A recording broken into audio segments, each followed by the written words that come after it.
an argument. In fact, all comments are null and void.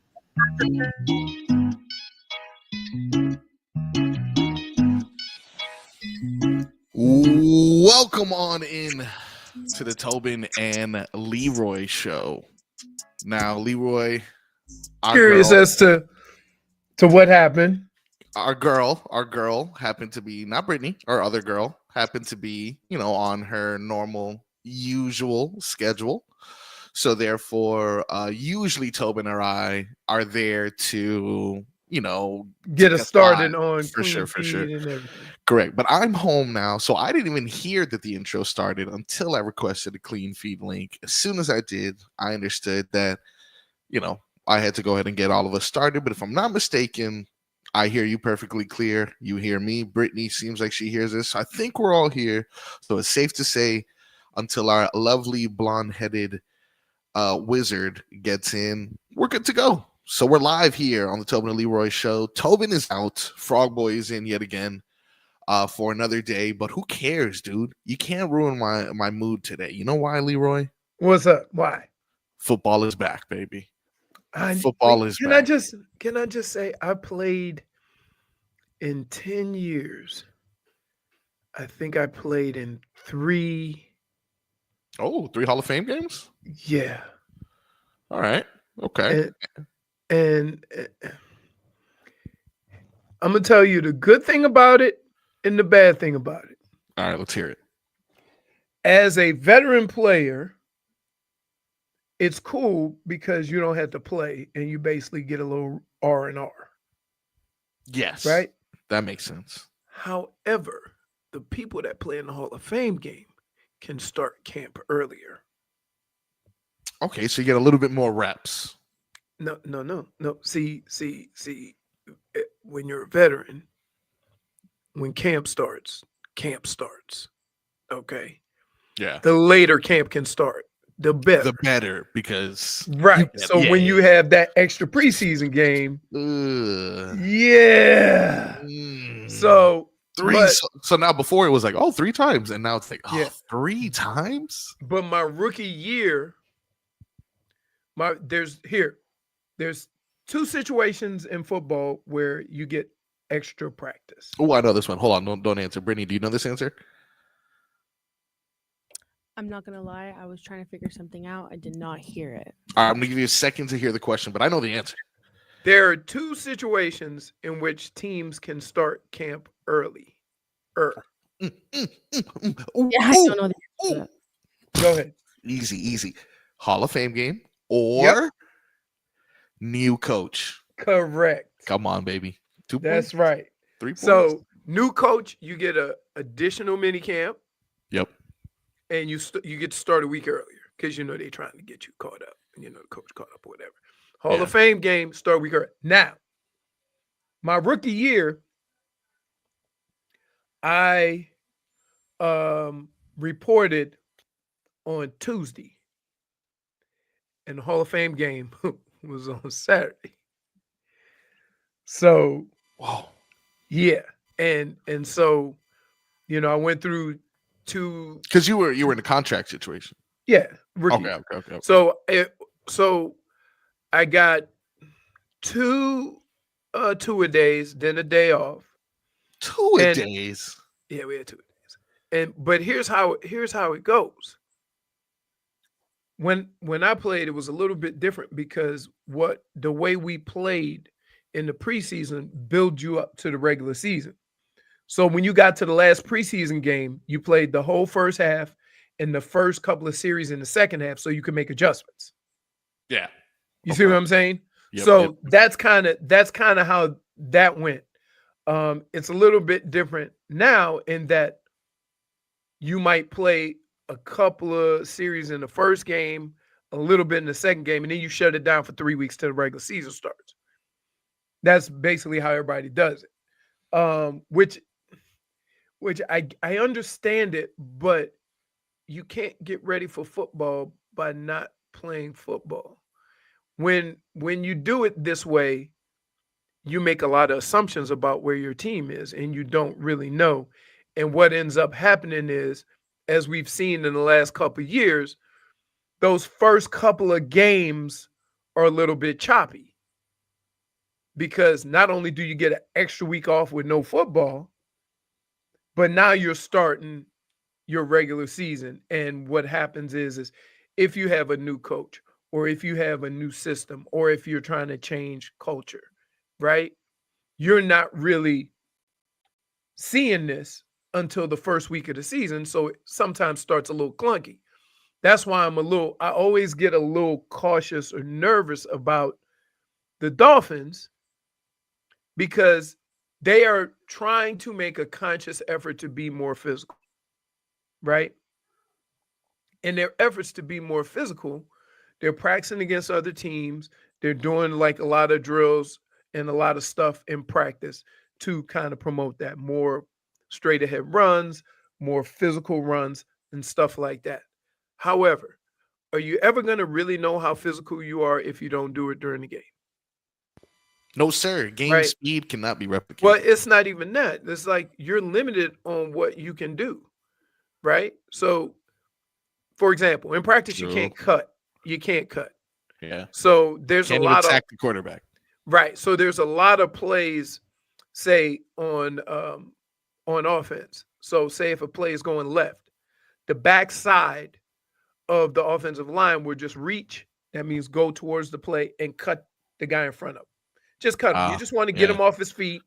You know, it's not a, nut and track. You just want to get his hands down so the play's gone and he can't get there. Not for me. When I was a pulling guard, kneecaps, baby. I'm going for the kneecaps. Yeah, but when you're a foot away, you're not hurting the guy. You're just getting him off his feet. Yeah. And so you can't do any of that stuff until you play in a game. True. And if you never play in a game, how are you going to know the technique of doing that, of securing the backside? There's just certain things. Me as a running back, listen, I was known as a fumbler, right? So there was no way in hell I could go a preseason without getting hit and having people snatch at the ball. I needed to know what that felt like. I needed to know, hey, what it feels like to break a tackle. You don't break tackles in camp. There's no tackling. So your first real football as a running back or a person that can be tackled is in preseason. So there's certain things that you got to go through to get ready for the season. A lot of teams don't go through that. So especially where the Dolphins are, I hope that they, at least structure their preseason schedule. They structure it so that these guys get, some run. Well, their preseason. You ever notice in every sport that you go out of your way to try to protect somebody for the long haul of the season, it doesn't work out? Yeah, it's never worked out. Even with pitching, when you sit them or exactly. Right. Never works out. Are there less injuries in the NBA because we do we do load management? The maintenance programs? Right. No. The only people that should be on maintenance program is if you're 38 or older, because you're just old and you need a break. I identify as a 38-year-old, so I'd be on maintenance programs from this show sometimes. It's stressful, Leroy. It's stressful. Figgy, hello. Good morning. How are you? All right. It's okay. I understand. Good morning. There we go. Good morning. Good morning. Good morning. Are you Figgy, excited? You're wearing a very pastel color. Yeah. What is? That's is not this, like you. Is that the lighting? What is this? Well, no, this is. It is wearing lavender. Lavender. I was gonna say periwinkle. I don't know what color that is. I just wanted to say that. Dude, it's not even close. Well, I don't even know what it is. But Figgy, are you excited for the return of football? Yes. I want to see. We're gonna watch, but we know we're gonna see garbage. Yeah, it's not gonna be good. I mean, but at least you get to see some legends get inducted. That's cool. Are you familiar with the 2025 class, Leroy? You know who's getting inducted tonight? Nope. Let me. It'll be Antonio Gates. Yep. Totally he was deserving. Like, he was probably one of those guys when he came in. Everybody said, "Ooh, I need a tight end that could do that. Need me one of those." Yeah, and you Like there's game changers, and I'm not saying he was, changed the game, but what he did was he made everybody see the importance of what he could do, and they tried to, emulate that because football's very cyclical. Yeah, for sure. Whatever works, everyone's like, we Right. need to do that. Correct. Or which we is need to figure amazing that out. which is amazing. The Dolphins are still throwing short Wow. passes and calling them runs when all the successful teams are actually running the football. Don't stop us now, baby. Jared Allen. Are you familiar with him? Yep. Minnesota. Another quiz for you, Brittney. Jared Allen's sack celebration. Do you know that one? No. These are very strange questions that I'm asking you. Yeah. Also, your audio sounds different again. Leroy, are you familiar with his sack celebration? Yeah. The little lasso thing, right? I thought that was pretty cool. I'm always a fan of like celebrations like the. So he definitely left the stadium in a cowboy hat. If you have that, absolutely, and some boots, for sure, and some boots. Sterling Sharp, the third of the 4 people being inducted. Sterling Sharp, his career was cut short, kind of the same way Michael Irving's was, with a neck injury. Yeah. And it's really cool because I remember when Shannon Sharp got in the Hall of Fame, he said, "I'm not even the most talented brother." right. Yeah. It's cool. Well deserved. Now, what about this last one here? Eric Allen. Yep. What's crazy? Yeah. This is gonna sound weird coming from a grown-ass man. All I can remember about Eric Allen was he had like really light eyes. You know what? I am looking at these eyes right now. Right. It's a weird thing because he played cornerback. Yeah. Right. And every time you would run out there, you just like, huh? This dude is like, this guy is dreamy. I was thinking of like, he's one of them creatures of the night or something with them crazy eyes. He's either a vampire or there's something going on. Yeah, really. But look, if you look at a picture, what is the first thing you notice? Yeah, no, these are. Right. I don't even know what color this is. Are you mesmerized? I am mesmerized. This is like a light I was hazel. Like, well, and like not for nothing, but there's nothing that warmed my heart more than a 185-pound cornerback coming to tackle me. Oh yeah, of course. For you specifically, that'd be great. Well, yeah, because guess what? I also had 230-pound safeties, and that hurt a little bit more. So a little guy, I'm good. Those are very beautiful eyes, by the way. I'm telling you, like they're mesmerizing. You can't stop staring. And it's like this beautiful light hazel, like right.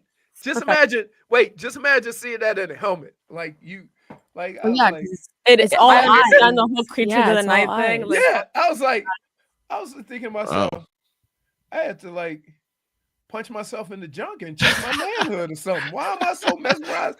We out here trying to kill each other, and I'm just like thinking. I go back to the huddle, and I'm like, wow. You seen him with 21's eyes? Hey, y'all see 21's eyes? Creepy, right? It's like you know what? It's one of those things where you can say stuff, and it's coming from a place where you're comfortable with who you are, but everybody else don't necessarily view it that way. You can go ahead and admit to it because not to, okay? Right. It's crazy, right? There's nothing wrong with saying another man has. I haven't seen this man in 10 or 15 years. Yeah. Right? And all I can remember about him is that feature. And he's a Hall of Famer, so he had to play some pretty damn good corner back in the day, right? Listen. And I can't even remember. He's a Hall of Famer. I can't see this dude's eyes. See his eyes? We ain't even talking about how great a career he had. No, he's got Hall of Fame eyes. Blue eyes are nice, but like the rarity is yes. What color is this? This is like, I don't know. This is like light grayish eyes. Love that. He has hazel eyes. Mm-hmm. Listen. Listen. If I would have said, if I would have went back to the huddle and said what color they were, then that's too much. Exactly. Too much. You got to lose. something out there. Dude, I got Hazel. my mouthpiece in. I got body armor on. We getting ready for a physical altercation. And then I can't be the one coming back to the huddle to talk about Eric Adams' eyes are mesmerizing. Just imagine on the front lines of war. Right, like, wow, you know what I'm saying? this guy has Like, chestnut-colored eyes. Yes. But as long as and look, you didn't even know. It was the first thing I mentioned about a Hall of Fame career. Man. Which is, I'm sorry. Like too much, right? It's all right. It's okay. It's not too much, Leroy. You're like, good. I'm just recognizing, like, wow. All right. These hazel colored headlines are brought to you by Doral Kia. At Doral Kia, choose from over 500 new Kia models in inventory like the Sportage, Rental, and Telluride. Remember, when it comes to Kia, the great deals at Doral Kia. Timbo Slice, I was thinking the same thing when I was looking at the screen. When I went to do PT, I had another shirt over it, right? Yeah. And so I took the other shirt off because, when you go to the PT is in Baptist Health, like in the hospital, like, okay. And it's cold. It's always cold, and so I took it off. Right? Don't invite him to in your house. I would have to say that after hearing this, he would definitely not be allowed. Yeah, for sure. Yeah. No. I mean, he can hang out with me. Just wear shades.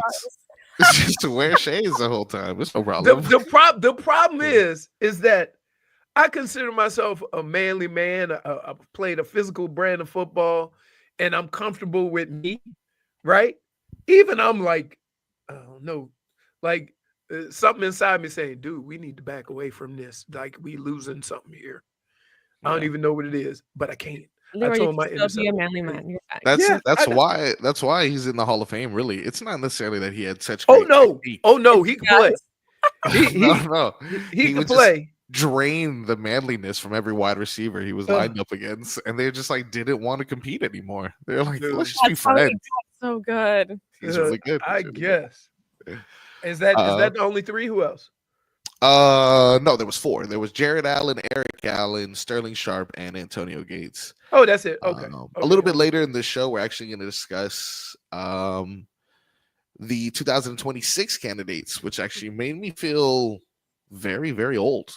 I'm gonna tell you what, and this is not because he's my friend, not because I played with him, and not because we were neighbors for 4 years and did everything together. Eric Metcalf should be in the Hall of Fame. Yeah. No, you've made a good case for that one. There's only a handful of guys that have this number, over 20,000 total yards. Yeah, it's crazy. Before all of the return guys, and before who's the got in last year with from Miami? Devin Hester. Before Devin Hester, Eric Metcalf had those records. Yeah, and honestly, probably a better overall player. Yeah, because he played offense. Yeah, he's had 100 catch seasons, right? Yeah. So it's pretty amazing that he's not, and I blame Cleveland media. Yeah, no, you're 100% or right. Not Cleveland or wherever he played. He played in Atlanta. He played with the Rams. I blame them because you're either Hall of Fame or you're not. Like, it shouldn't be a situation where somebody has to speak on your behalf, because the numbers are the numbers. Somebody was joking and said, "Oh, you were an okay football player." I'm like, yeah, but I can't do nothing about it now. I can't score no more touchdowns, so it is what it is. Like, I'm okay. I'm fine, right? But to say that dude, go look at some of the numbers that he has. Yeah. And the problem is, and here's what the problem is. He did so much in so many different areas on a football field that we tend to focus on one, or his wide receiver numbers, or his running back numbers, or his return numbers. You don't kind of include all of them to say, wow, this guy did a lot of stuff. It's a joke. It really is. Well, we got a lot lined up for the show. We got another edition of Why You Always Lying, Brittney version. We're going to do some Hall of Fame trivia. We got our favorite Thursday game, Goosies or no Goosies. Messi got mad yesterday during that tournament that I totally said was irrelevant. Looks like it was pretty relevant. And he was They beat a really good team, though. The best team in their division. They beat the best team in Mexico, right? Yeah, and look, it came down to sudden death, but it was pretty intense afterwards. I usually don't see Messi get too emotional, and he made sure he let them know about it. The Marlins, another shutout as they took the series against the Cardinals, and the Heat involved in the biggest NBA heist of all time. Now they did something. See, and it has nothing to do with acquiring players. This is all merchandise and memorabilia. So a lot of stuff to talk about on the show. Football is back. Major League, the trade deadline's today. Trade deadlines We find out if we have Sandy tomorrow. Sandy is holding his breath all day, and so will we. So make sure you stick with us right here on the Tobin and Leroy Show. Coming you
Welcome back to the Tobin and Leroy show. It is your boy Frog Boy holding things down. Got Leroy back in his Davey studios, as am I. JFig in studio with Brittney holding things down. Show Pony will return next week. We'll be here bright and early, but in the meantime, it is us who will be holding things down as we continue off of our last segment with headlines there. As I mentioned, your Miami Marlins, who are, as of right now, 3 games under 500. They get to 500, man. That's going to be something special. I tell you what, I was, and almost because PTSD, not if I'm judging this team specifically, but just off of Marlins PTSD, I'm still skeptical, but this is growing into a team that is fun to watch and is really, I don't know, just coming together like organically, it feels. And I know this is a guy who I said looks like he ate lunch alone, but He's onto something, is he? he may be onto something with these prospects. We'll see if Sandy gets traded by today's trade deadline. And will you be so question? Yeah. If Sandy gets traded, will you be upset or not? I don't think I would be as upset as I previously would have been. Because it seems like the moves that he's made have been pretty good. Right. Yeah. Had this happened the second game of the season, I would have been upset. Now, that being said, if you see that he's turning it around, and the thing is who's going to give up a whole lot for Sandy? And the thing is that you see him starting to turn it around. Why wouldn't you just say, let's ride this out? Because we're going to get the best Sandy going into the second half or the end of the season. So, like, I think where the Marlins are now, Sandy is an elite pitcher, right? He had Tommy John surgery. He's coming back from it. There's one or two ways other teams can look at it. They can look at it as, we know what he's going to be and we'll give up whatever to get him. Or they could say, he hasn't pitched this well this year. We don't know how that's going to work. Let's see if we can get him on the cheap, to which the Marlins would say, no, thank you. So that's like, you don't know the conversations that are going, between organizations, or if even Sandy is available. Like, that hasn't been clear. Yeah, I think his play this season has allowed him to be in this position where, there's an opportunity for him to stay. But it also allowed me as a fan to be like, maybe there's not that much left in him. I do think there is, and I do think we should keep him. But like I said, at the beginning of the season, you trade him the second game, I'm pissed. This is the dumbest move the organization has ever made. Now I can potentially justify it with, maybe because he's made good moves. Right. So you got to give him credit. So, right? I'm kind of like, well, I'm more of like a wait and see. We'll wait and see before I was kind of like the team. At the end of last season, after the Panthers won their first Stanley Cup, right? Gone to their second. And he let some key guys go that, wait a minute, man, we really like this guy. This guy was this guy was that. And he brought in new guys, right? You almost say, well, Bill Z don't know what he's doing. Yeah, for sure. Now, the difference is they've won. Can we say that with the Marlins because they're 500? Like, and they're not even 500 yet. They're not even 500. It feels like 500. It does. From where they started. So I think they're at what point can we say we trust Peter Bendix and what he's doing? Do they have to win? Do they have to get, like, is it 500? Is it, because I think they already pretty much hit their over. All right, well, let's take a poll. How do you feel? Well, is it 500, close to 500, or better than 500? Can you say that you trust Peter Bendix? I would say based on how they started, Yeah. because they were horrible, and we thought this was going to be another Marlins season. Yeah. I would say if they finish the season 500 or above, Yeah. I can't say they're better. I mean, I can't say that everything he's doing is working, but I could say he's on the right trajectory. Right? Yeah. Now You're looking at it wrong. He made that 17 was a million. novel. I'm sorry. Wait, this yeah, season that he's going to make 17. The next guy makes 4 million. The Marlins never planned on paying Sandy this year when they gave him that contract. I mean, but keep in mind, you have to spend a certain amount. Don't they have to spend? So, think about this: legal. If your highest paid guy is 17 million and the next guy is 4 million, there's no harm in keeping the 17 million. Yeah, really. If that's your most expensive guy, like you got to spend money somewhere. I mean, I believe that though, Hunter. I believe that you got to listen to offers on Sandy. Lots of teams are desperate, but the problem is apparently the Astros are in massive trade talks with them. Oh no! But the problem is this: I'm sad. Are they going to give you everything that you want? Or are they that desperate? So you got to kick the tires on it.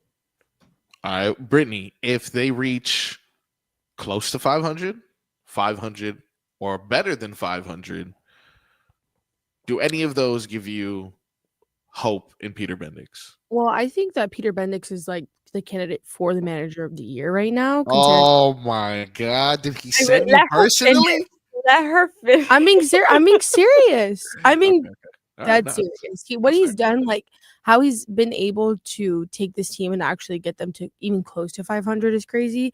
I think for what we've seen from the Marlins in the past couple years, anything close to 500, in my opinion, is really successful considering what we've seen from them. Right. And also think about what you're paying for. Yeah, that as well. If your highest paid guy is 17 million and the next guy is 4 million and you're right around 500, like that in itself is an accomplishment because you're picking all of the right players. And so you look at all these teams, you look at, the Padres, you look at the Dodgers, you look at the Yankees, the Mets. They can give 150, 160 million and that guy suck. And they still say, well, let's just go get another 150, 60 million. Yeah, because they just have the money for it. Yeah, and right. Peter Bendix can't miss. And it's not even proving to be successful for them because when's the last time they won a World Series? Any of those teams? You know what I mean? Like, at least you can say with the Dodgers, they're like. Well, the Dodgers are the only ones that, yeah. Well, they got that guy. I don't know his name. They got that guy. Who struggled a little bit. Yeah, okay. Yeah. I hope something tells me he'll be fine. If anyone knows struggle, it's the Marlins. Well, look, we're gonna keep our eye on the breaking news ticker to see if anything happens before the deadline, and if nothing happens, then we actually continue a series, or we begin a series, I should say, at home against the Yankees. So we'll have an opportunity to go against one of the largest payrolls in all of sports, and we'll see how the cheapest and the most expensive fare once they're pitted against each other. When we come back, we're going to do one of our favorite segments, and by our, I mean specifically me, because I've never asked anybody else. Day to day, we're going to find out celebrity birthdays and the national days we're supposed to celebrate, and convince you guys that you should be celebrating too. We got that and much more on the Tobin and Leroy Show.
Welcome back to the Tobin and Leroy show.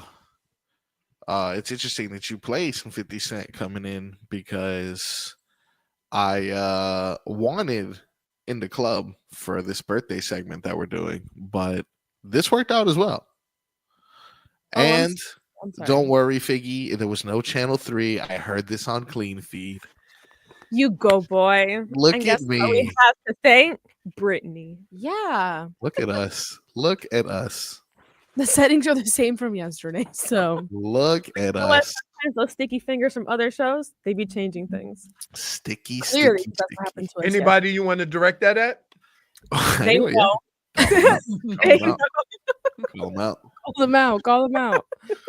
Well, today on July 31st, we have a couple birthdays that you may recognize. Let's see. Lil Uzi Vert turns 30 today. Lil Uzi Vert. Eight. I'm not really sure what song that was. No. That was Like a I want. Danny song, actually. I want to rock. Was that? Yeah. I want to rock? Yeah. Yeah. See, that was. Oh, okay. I speak Leroy. Bretman Rock. What the hell does that mean? You guys don't speak Leroy? Yes. Leroy, you probably don't know this guy. Maybe the girls do. You know who Bretman Rock is? Of course I do. Redmond Rock. No. Yes. Bretman Rock, Instagram star, social media star of sorts. Wait. How do you spell that? Wait, you don't know who Bretman Rock is? BRET. Wait, oh my God. Wait. Yeah, he does Okay. makeup. He's an MUA. Oh, wait, you know what? I take it back. Yes, I do know who this is. Of Okay. course you do. He does makeup. Yes. Yes, he For does. some reason, I thought you were talking about somebody else, and I think his name is Brock, but never mind. Nah. J.K. Rowling, famous author. Harry Potter. Oh, you know who I was thinking of? Who? The dude from State Farm. Or from What's his name that you got J.K. Rowling? J.K. Simmons. J.K. Simmons. Oh. Okay. Which is, by the way, he's pretty shredded right now. I don't know if you saw this. He's swole now. You said State Farm, and I got a little offended, but State. Yeah. It's State Farm, right? Yeah. I mean, well, I think he did one of those. Obviously, there's Jake from State Farm, but I know he I does. thought you were talking about Jake from State Yeah, that's Farm. who I and was thought. No, I said JK. JK. Farmers. Which He does farmers. kind of sounds He like does Jake, farmers. so I He get does it. farmers. We are farmers. Yeah. Another social media star, Bobby Altoff. She recently became popular for her very dry humor interviews. She had one with Drake. She got very popular. She divorced her husband. I don't know, something like that. Yes. How about this guy? And you know what? While I mention his name, let me pull this up as well. Our boy, Zach Brown. Zach Brown has his birthday today. And if you are interested in seeing Zach Brown, I should have a word for you or something like that. I'm not sure. Stars and strings. I'm not prepared for my job, but you get it. Moving on in birthdays, let's see if you recognize this name, Rico Rodriguez. The only way that you'll know him, you probably won't know him by name, but I'll tell you, Modern Family, he was the son. How about that? Oh, okay. I don't know why I was thinking about Rico from Hannah Montana, and that's on me. That's why it's weird, because remember I was telling you the just go with it. Just go with it. The little girl who spoke English with an English accent the whole show, the whole movie. She's from Fort Lauderdale. Oh. And usually it's reversed. Aries. That's his name. Moises. Not a fan. Moises. Not a fan. I only know one Moises. Alou. That's it. That's gotta be cool when you're like the only guy people know is that name. Mark Cuban turning 67 today. Mark Cuban. Wow. 67? He has been around forever. Yes, indeed. He's good for his age. For 67, he does look good for his age. 63, this man, Wesley Snipes. Wesley Snipes today, 63. All right, not a fan. Oh, okay. Yes, with Wesley All Snipes. right. I mean, they met, but like, That's pretty good. Leroy, what did he do to you? He tried to big man Leroy in the club, and Leroy wasn't having it. Yeah, so me and my boy, we went in Vegas. We went up to like the VIP, and it was just me, my boy, him, and his bodyguard. And so he was like, "Oh, let's go say hi to Wesley Snipes," right? So we go over there. "What's up, Wesley?" And his bodyguard armbarred me. No autographs. So I said a couple of things, right? I'm like, "Wait a minute, dude." I said, "You can't try that blade crap on me. I will." So got up out of there. We went downstairs. We was with the people, right, having a drink, and he sent a bottle down, to apologize. I sent it back. Nah. Because it's in you. Bodyguard who did it. It's in you. It wasn't. It's in you, right? Like, if you let your bodyguard do it, it's only 4 of us up there. He could have stopped the bodyguard and say, "Don't worry about it." But maybe he didn't watching? see you. Maybe he's. Yes, he was looking right at me. Maybe he was. That's why I went over and said hi. Traumatized, and then that's why he has traumatized. He's Blade. Nothing happened. Okay, yeah, but he ain't got all his weapons. He can't carry his weapons with him all the time. And let's be clear, he's not that big of a dude. Nah, he's small. That's why he needs bodyguards, because you know why he ain't Blade to get dapped out, to just dap him out and say what's up, appreciating the game. Having a bad day. Bad day. He's in the club. You are allowed to have a bad day at the club. I've had bad days at the club. Have you never heard of people crying in the club? Yeah. Guys, you're not justifying crying in the club right now. That's not what's happening. Is that what's going on here? You guys have never cried in the club. Maybe Wesley Snipes was crying in the clubs. Okay? It wasn't. Wait, it wasn't. Got Blade crying in the club now. It wasn't a situation where I was mad. I was just like, "Yo, like, it ain't like it's a whole bunch of people up here." You know what? And it probably took a lot for Leroy because Leroy never, not that he was starstruck, but never cares to say hello to anyone. The one time he wants to say hello to someone, poor Blade can't even handle himself to have a conversation. It was like 90, 94, 93, 94. Oh, so that's not Blade then. This is New Jack. This is New Jack Wesley. Yeah. It wasn't even like. All right. Well, look, he wasn't Blade yet. Leroy, now that the facts have changed, I didn't know this was pre-Blade. That was his origin story. That's how he turned into Blade. That's how he turned into. He vowed never again that he would ever be. Hey, I met Demolition Man. Yeah, that's who you met. From his bodyguard. He said, "What did you do to that guy in the club?" Yeah, but so it almost sounds like he was an up and comer and felt that he needed a bodyguard when he really didn't, because he wasn't that guy yet. I'm gonna get a bodyguard. I think I need one. Ooh, I have a first of all, how you gonna get a bodyguard that's smaller than you? No need, sir. No need for that. You gonna protect him. Come at you and say, "Help me, Look, maybe I'll make this guy my bodyguard. Dean Cain turns 59 today. Oh, that was the OG Superman on the show. Yeah, not the OG, because that would be like what, Christopher Reeve, right? No, even before him, there was someone. Yeah, the OG Superman was not Christopher Reeves. Who's I don't know who was before. Febreze? Not Febreze. Christopher Reeves. Yeah, you don't remember his story? He got paralyzed off a horse. That's tough. Yeah, that is tough. Hold on. I want to thank my brain for not allowing me to spew the first thing that came out of my mouth. But we're just gonna pivot and find out what national day it is today. Of course, there's a bunch of ridiculous days that they always throw in there, so today will be no different. It is National Avocado Day. National Avocado Day. That's my kind of day. I love that. Good. I love me an avocado. I love an avocado more than I love guacamole. Oh wow! You know what's crazy? No, that's a bold statement. Wait, Yeah. guess what the original Superman's name was? What was it? George Reeves.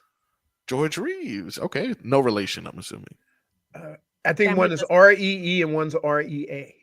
God bless them both. Today's also National Intern Day. Since we don't have interns. Congrats. Yeah. Remember back in the day, they used to have interns at the station. Free labor. Yeah. Today is also National Chili Dog Day. Oh man, I love that. Hey, hey, hey, hey. was that the best chili dog you ever had? Leroy makes a hell of a chili dog, if I'm being honest. He totally makes. It's like high quality chili and high quality hot dog. That sounds amazing. It's pretty good. When was this? Yeah. July 4th last year, July. maybe? Yes. No, it was July 4th, or was it? It was some. I think it was last year, right? Because you I know think so. this dude here. Huh? What, me? Let me tell you something about this dude. Huh? He said, I got to come over quick. I'm going to get something to eat and take some of this delicious food. I got to go pick up my wife.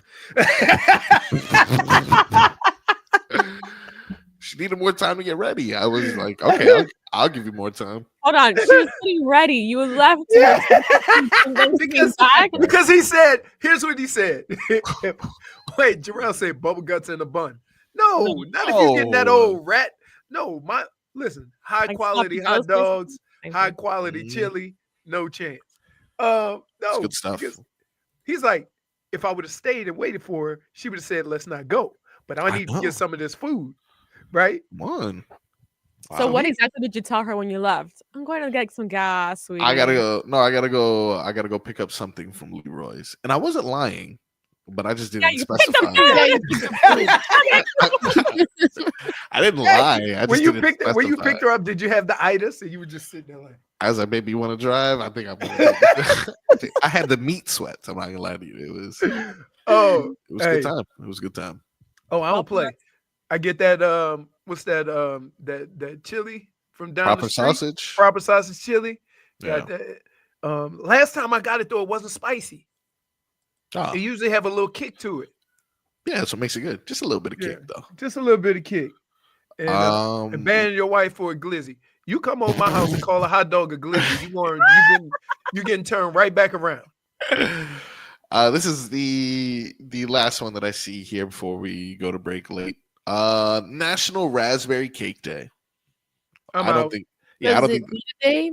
I was like, I don't think that cake deserves a day if I'm making. And what's crazy is, can you so for example, there's two items that I like flavors, but not the food. Mango and raspberry. I don't like raspberry. I can't just eat raspberries. Yeah, I feel that. I'm kind of that way with like blue raspberry or cherry. Like I love a cherry candy, but you give me an actual cherry and I'm like, this is stupid. Especially the ones with the seeds. How dare you make me work? Those are the best ones. What? Taste wise? Yeah, they are. But they make me work. I love strawberries, but I don't like strawberry ice cream. Right. That's very rare. It's very rare of me to like. See, I'm the opposite of Leroy. I like mangoes, but I don't like mango flavored things. Okay. Now, look, we all have our weird things, but nothing's weirder than Leroy's long list of dumb things, and I can only say that because he's away from the microphone now. With that being said, we're already 1 minute over. I apologize, Glenn. I'm sure I'll get an incoming text momentarily, but in the meantime, we'll get ready for our tour on the Tobin and Leroy Show.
Dolphins quarterback. Daddy loves you guys. Our Tua with Tobin and Leroy. Check the history of food. Our Tua of the program, ladies and gentlemen.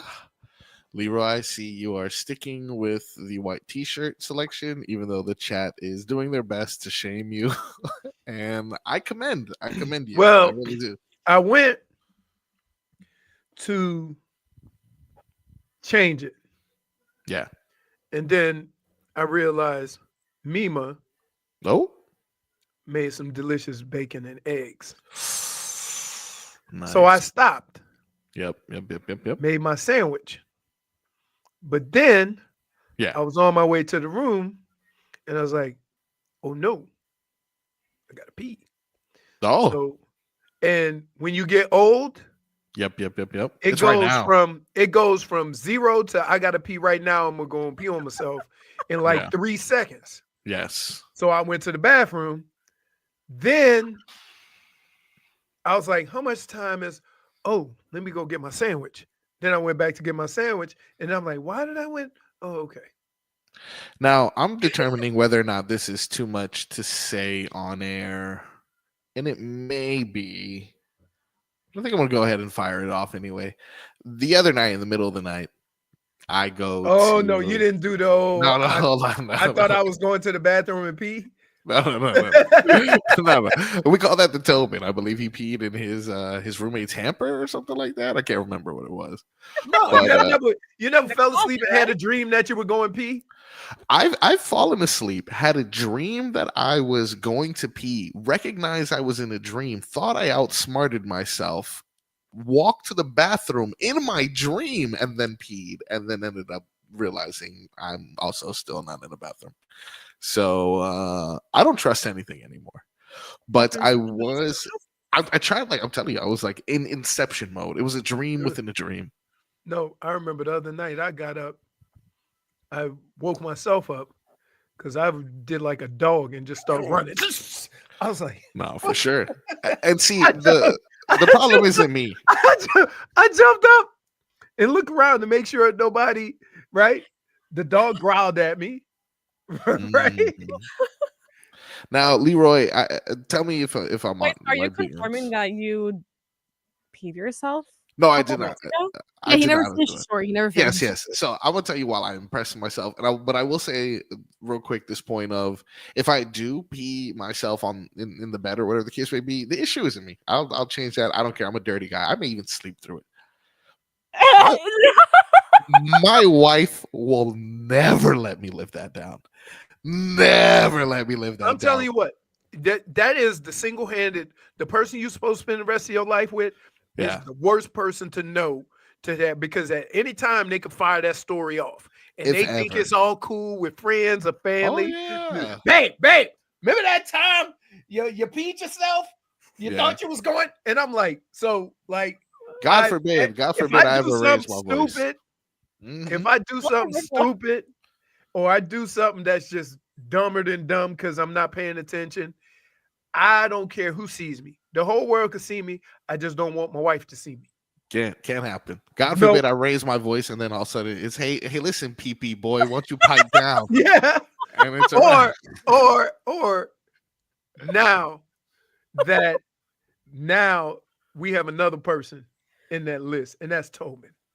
Oh yeah. Oh, for sure.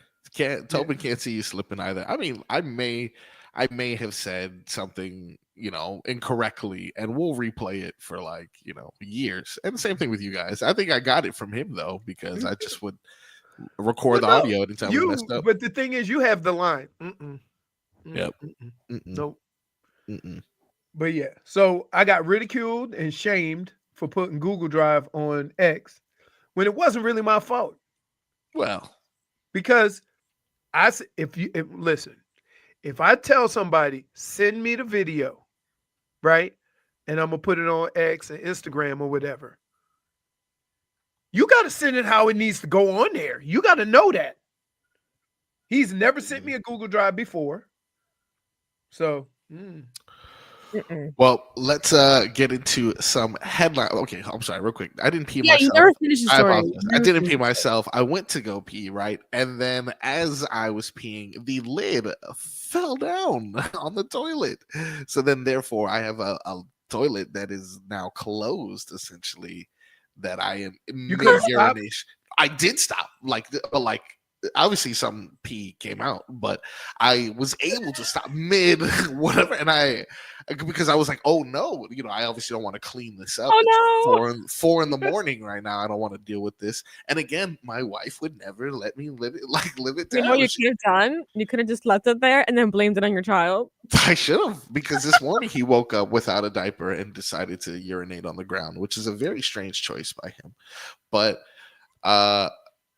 midstream, I'm just like, oh no, and I was so like, I don't want to clean this, that I was able to stop. And then afterwards I was like, well, that was pretty cool. Look at me, I'm like Spiderman essentially. And then I don't know. Wait. Yeah, what? That's like a You might be the first person in the history of life What are We you got talking so impressed. that stopped peeing so you didn't have to pee on the toilet seat about? Yeah, and deem yourself Spider-Man. yeah, superhero at the very least. At the very least, a superhero for sure. Not all heroes wear capes. Some of them boxers at 4 in the morning.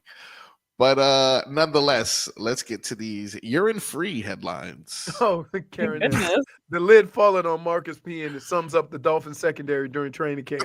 Really, it is our tool. We definitely do have to discuss. Even though Were the they off Dolphins are today? Yeah, they're off today. Oh, they're off today. Okay. But because the secondary is so piss poor, see what I did there? Thank you. Tua actually has not thrown an interception all training camp, which is like cool, but also a little concerning. But these headlines are brought to you by Doral Kia. Doral Kia, choose from over 500 new Kia models in inventory like the Sportage, Sorento, and Telluride. Remember, when it comes to Kia, the great deals are at Doral Kia. Like we mentioned, Dolphins off today. They do return to action tomorrow, and I believe they'll also be practicing Saturday too. Could be wrong on that, but Is maybe Leroy eating food with his hands? well, like bacon, Oh. Hey, bougie. You eat a sandwich with fork and knife? right? Nah. Or pizza. Well, no, they're saying that because remember on Tuesday you were talking about how people eat with like, let's say, different types of food, how they'll eat with their hands, and you don't like that. Like It's what? a What kind of? sandwich. It's a handheld device. Oh, okay. But what It's a food were you sandwich. referring to, Leroy? Huh? What food were you referring to? What's that naan where they take? Oh, I and know what you're dip- talking about. You're talking about Yeah. like other cultures. Indian It food. was like Indian food. Yeah. That's No, why I I've totally. gotten into Indian food. You know what? That Like, too. I don't want to eat with my hands. There's some certain You're foods that eating with require your that. hands now, mister. Damn sandwich. Oh, okay. I No, eat pizza with my hands too. I eat a hamburger, a hot dog with my hands. I tell you what, if my wife see me eating pizza or something, a hot dog with a fork and knife, that's grounds for divorce. Mm. That's grounds. You know yes. what? Sometimes when I'm at a restaurant with my friends or something, I pick up a pizza or something with my hands, Wait, and then but I see It's them. too hot. It's too Sometimes hot. too It's hot, or exactly. it's too But there's floppy. sometimes when I see people, with the knife and the fork, and then I feel Mhm. like, wow, am I like just not classy or something? Mm. I think there's a time and a place Time- because I've Really? definitely eaten with like a sandwich with a fork and a knife before. What?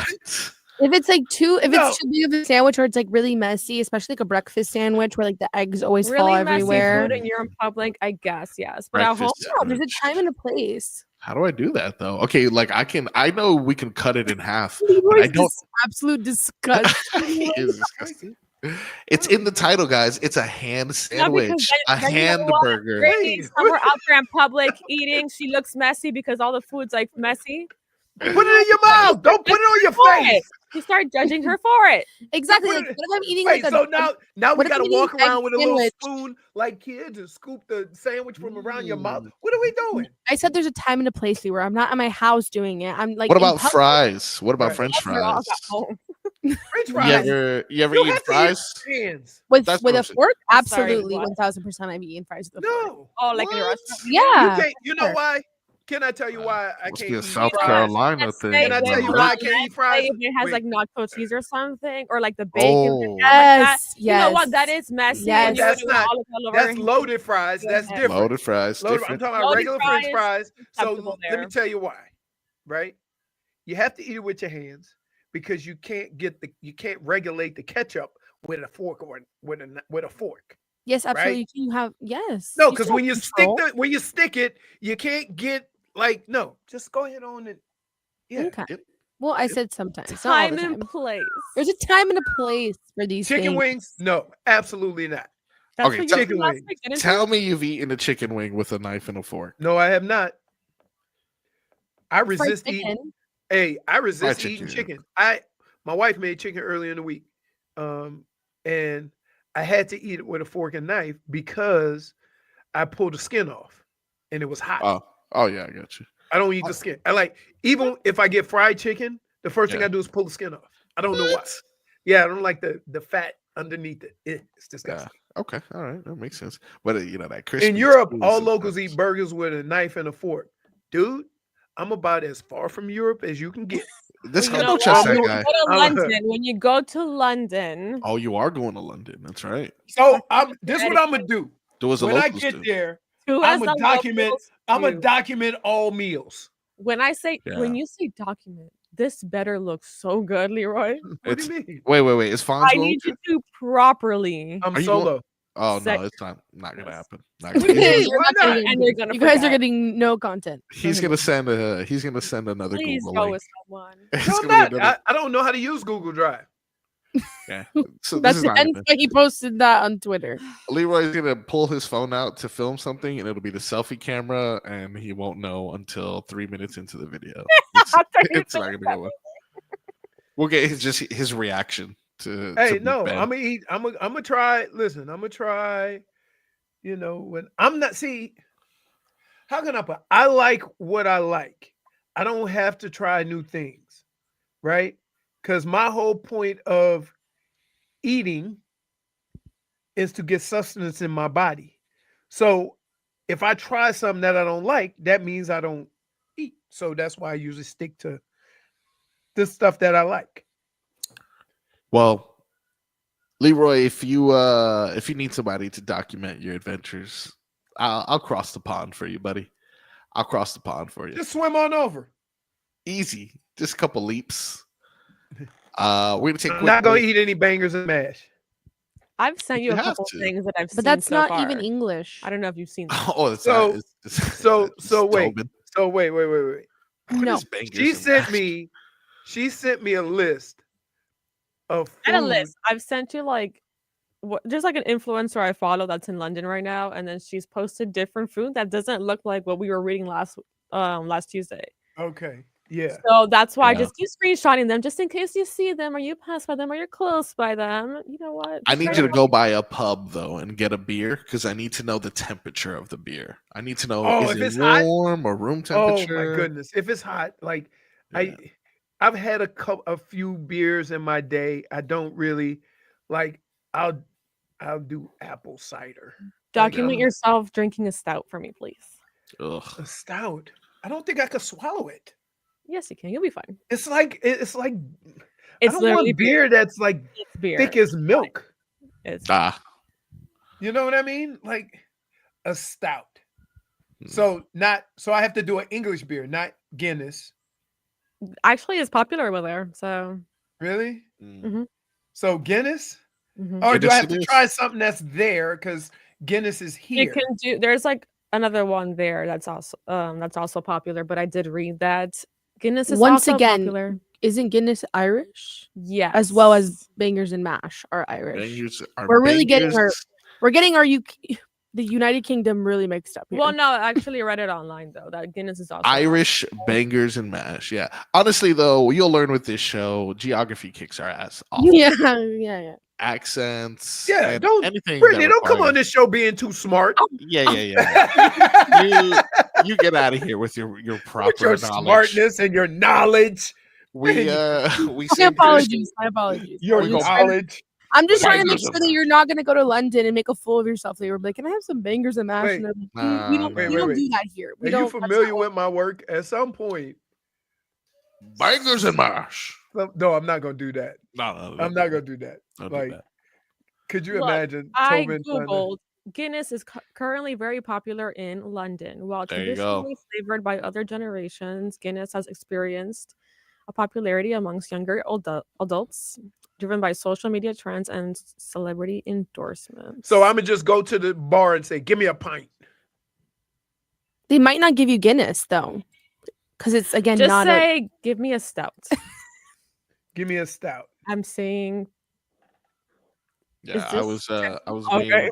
being my son was attempting to break in. I put a box in front of the door and he's been struggling with it for quite some time. So but he got through in an hour and a half. So Somebody said Newcastle Brown Ale.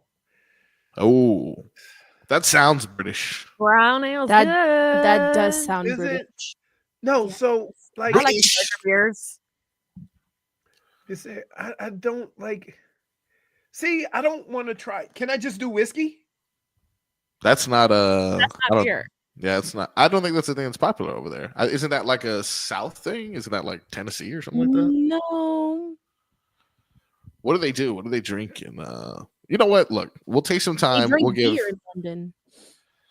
What a horrible Warm place. beer, not even cold. I'm gonna be honest. That place sucks. But you know what? Football. So that's good. God bless them. Honestly, I say every place other than here sucks, and even here sucks. So you know what? What do I know? When we come back, All their drinks are room temperature. that's gross. And somebody else said they like gin. When we come back, I'm gonna discuss more of this heist that I'm I gonna told just you go guys ask for some about. gin and juice. Give me some gin and juice. It's gonna be so disappointing. I promise. The gin may be fine, but the juice, I just feel like the juice sucks in London. They don't use ice. That's true. Are we sure? They're very Americanized there. I know other parts of Europe don't use ice, but I do feel that London is going to be a lot more Americanized than you even realize. Room London temperature have one- beer. have one called London Black, and it is sort of like a Guinness. London Black. Mm-hmm. So that's what I'm gonna go. Order that. I'm gonna go there and say, "Give me that LL." What you mean? That Leroy, that London Leroy. Anything, they'll know exactly. They're like, well, yes, the London Black. Yes, two glasses. But Idris Elba, Dade South said that, not me. I didn't say that. Dade South said that. When we come back, I'm gonna tell you guys more about this heist going on with the Miami Heat and how millions and millions of dollars may be on the line. That and much more when we come back.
Welcome back to the Tobin and Leroy show. Damn you, Jennifer. Damn you, Jennifer. And Lupe. Oh, wow. What'd they do? So, And you Lupe. know, Wow. I make fun of Lupe because, you know, I just mess with her. Yep. Mm-hmm. And she looked over at Jennifer and she goes, I can't even look at you right now. You got that long nose hair. Look at that one nose hair. Just Okay, last week, okay? And we were helping you. So I was, and look, it's all over, coming out of his ears, everything. Wow. So I went, yesterday, I was in front of the mirror and I was like, wow, it is one like couple of, You're welcome. We were helping you. couple of soldiers that are loose, right? So I tried to just pull it out. No, hold on. This man literally pulled out his nose hair right in front of us. Yeah, what am I gonna do? I don't have nose trimming equipment, and I was the fact that it was long enough for you to get a grip on it and it pull was kind of right there, staring I've gotten a nose hair stuck in hey, I've gotten a nose hair. I've gotten a nose hair stuck in my teeth. Ew, Leroy! Why would you share that? Nasty. So wait. You're worried about people eating with their hands? So this morning, I'm in the front of the mirror, and I go, "Damn you, Jennifer!" I get the scissors, right? But now I've been sneezing and all day because of the hair in my nose. Okay. Listen, So it's old your booger mouth. Your fault for letting it get that out of control. I mean, Marcos, do you trim your nose hairs? No, I was just thinking, I haven't gotten there. Nose hairs because that's supposed to be there to like protect you, but if it's coming out of your nose, so I got extra protection. That's the way I look at it. You trim the outside, not the inside. You know what I will say though, probably my barber. So I figured if I trim inside, I don't have to trim as much. So I just went. You should go get You should go get the wax thing done. The wax. You know what? Let's document that. Yeah, that's what I'm saying. It'd be so good. Here's the problem. Put that on the dartboard. I had. So remember when I said I got a manicure? Mm-hmm. So I got a manicure and a pedicure. My sister-in-law came over, and let's just say sometimes family is really not. So she looked down and she's like, "Oh, you don't get this done much, do you?" I'm like, "I've never had one." When she goes, this? "Never?" I said, "Nope." And then so then she started going, and I was like, "Ooh." She goes, "What you want me to do with this toe?" Say, "Why?" It's sharing space with the other toe. I don't know whether to move it, put it over to the side. I'm like, you know what? That's it. That's it. Y'all in here, they all standing around me laughing and joking jokes. And right? you knew these people, you said? My sister-in-law. Oh, okay. Well, then I was like, because if it wasn't your sister-in-law, that'd be really unprofessional. Yeah, really? but also hilarious. How many shows have you done here? Also hilarious. A lot. Okay. It'd be right up his alley, to be honest. Though. Leroy would be like, "I'm offended, but I respect you." Yeah, I respect the game. He would do it too. Oh yeah. If oh my goodness, I don't think I could be in a profession that's required to deal with like people on hand-to-hand basis because I have too many comments. Leroy's at the like front. My favorite show is that that show with that doctor that you could barely understand. My 6,000-pound diaries. Oh, I know what you're talking about. 6,000 pounds. It's crazy. It's my 600-pound life. If someone was 6,000 pounds, I don't think that they'd be 600 pounds. But some of the he said to one lady, she goes, "I don't really like vegetables." He goes, "I know." I don't know what you said because you were muted. Oh, I was? Yeah. Oh, I didn't mute myself. He said, so the guy tells this one lady, they're having a conversation, and he goes, "Doc, I don't really like vegetables." He goes, "I know." an entire show of a doctor fat shaming his patients is like that is Leroy's perfect Hey, show. Are you sure Me- you're not in charge of the show? no, Are you no. involved in Oh some my goodness. Just this guy, like he has producer? this crazy accent. You could barely understand him, right? But he just tell him like it is. Well, I'm going to tell My you. brother. I need to try to get my brother on that show. Really, what you think he's that close? He over 400. 4? Yeah. God bless him. Every time I talk to him, he chewing. So that's not good. That is Okay, not no, good. to be fair, Leroy, and I'm not trying to do any like shame you or anything, but, like you're Don't you always know? doing on the show. What are you talking about? That's true. You do have a Don't come sandwich after your stand left. brother when you do the same thing. Is there still a sandwich? But I'm not stand left? 400 pounds. I know that's That's why I'm not trying to shame you or anything. Oh, really? No, you're just a chronic chewer. Wow. I thought we were, I thought we had like me. I We say were these good. things because I love you. Really? Wow. Then why did you cackle and laugh? like, You cackled and laughed. What are you talking about? All right, we're going to take a quick break, and when we come back, I'm going to tell you about the biggest sports memorabilia heist in the entire history of professional sports. When we come back on the Tobin and Leroy Show.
Welcome back to the Tobin and Leroy show. What happened? I don't know where Marcos is. Oh, there he is. But I can't unmute you, sir. You're gonna have I to know it's bad when it's when JFig is bringing us back. I know that I officially hobnobbed for too long when JFig is the one saying welcome back. Stop talking to your son. How dare I? Welcome back to the Tobin and Leroy show. Like she said, we have Show Pony out for the rest of the week. He'll be back next week. In the meantime, you know, it's all silly sauce and shenanigans here, but I wanted to take an opportunity to discuss something a little bit serious. We're all fans on the show. Probably not Leroy, although he's in possession of a lot of memorabilia. It's all of his own. He didn't get that as a fan, but Brittney, Figgy, I'm sure you guys, as I, fans of jerseys, various cards of our favorite teams, right? Of course. I have some pretty cool memorabilia, actually. What's the coolest item you think you have? Ooh, I have... Okay, there's two, so I'm going to say two. I have a signed Bam Adebayo jersey. Oh, Really? nice. Well, it's not a jersey, it's a shirt, but you know. Oh, okay. Mine's Wow. Jersey. It was when he first got signed, like right before he even started playing. I went and I met him, and I got a Heat shirt signed. Oh, Wow. that's pretty cool. Mine's not game worn or anything, but it is a jersey. I won it at an auction. Nice. Anyways, nice. well, actually, I didn't win it at an auction. My aunt won it, and then she was like, "I know how much you love him. Here he is, this for free." And I said, "Thank you." And then I would say the next thing I have is a game worn Devon A. Chain jersey. I mean, sorry, not jersey. It's a glove, a pair of gloves. Oh, okay. And then I have a game. You like threw them out and you caught them, or No. I don't know. So you don't earn anything. I don't know if I can say this. I don't know if I can say this. Oh, she stole them. You know what? You can possibly say that for all you like. Oh, well, too late now. No, it's not even that interesting. It's just I don't want to get someone else in trouble. Okay, so say their full name, give their social. Okay, fine. I'll just say this because there's no trace. I mean, sorry. There's no trace. Sorry. My cousin's boyfriend works for the Dolphins. So oh my gosh. They like throw away their gloves and things like that, and so he takes them and like gives them to us. Okay, move in. We finally got her. Move in. Move in. Move in. I also have I have a game worn Van Geekel jersey. I do have that. Not signed. Game worn. All right. Because of that situation. Anyways. Yeah, well, yeah. I mean, he left, so that makes sense. You know? I got some stuff. Yeah, I'm sure you have probably the best stuff. The coolest thing I probably have is a signed rookie Michael Jordan basketball card in mint condition. And that's a lie. I don't have anything. But that would have been cool, right? I literally don't have anything cool. Let's see. I have a Barry Bonds baseball. Leroy, this isn't fair. Oh, that's that's not fair, but that's still cool. I have a magazine signed by Tiger Woods when he was in high school. Huh. Golf World. In high school, why did you like? He was in high school. Was he already a phenom then? And you're like, sign this? He played in a. Remember the Honda Classic used to be down here, and it was at Western Hills, and he played in it. Wow! All right. Let's see what else I have. My most prized possession. Yeah. A autographed picture of Gale Sayers.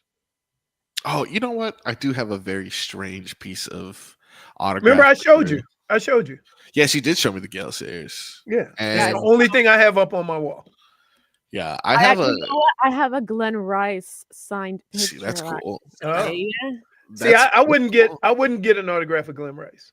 What? Your friends? Oh, because he's we went to school together. Yeah, it makes sense. He's your classmate. You know what? Yeah. I have a signed picture of Nate Archibald that like someone gave, and I'm like, what the hell are we even doing here? I'm so sorry. Can you please tell me how you got that? I think strangely enough, I think I went to like a Kenny Anderson basketball camp, And I think for some reason Kenny Anderson gave us that. And so it's like a hand-me-down picture of a guy from the 60s. I don't even know when he played basketball. 70s maybe? And that's not cool. But it is so shocking as to like, yeah, I think I have that. I think that's pretty much it. So I'm a loser. But nonetheless, I ask you guys all of this because rumor has it, according to an NBA insider, former team executive Amin El Hassan, who was on the Dan Le Batard show, says that the Miami Heat are at the center of what could be the largest sports memorabilia heist in U.S. history. Millions of dollars stolen in NBA Finals gears, sold for many, many millions of dollars over the course of about 18 months, both out in the open and on black markets. They believe a police officer is at the center of this. Oh, no. Some individual jerseys worth six figures.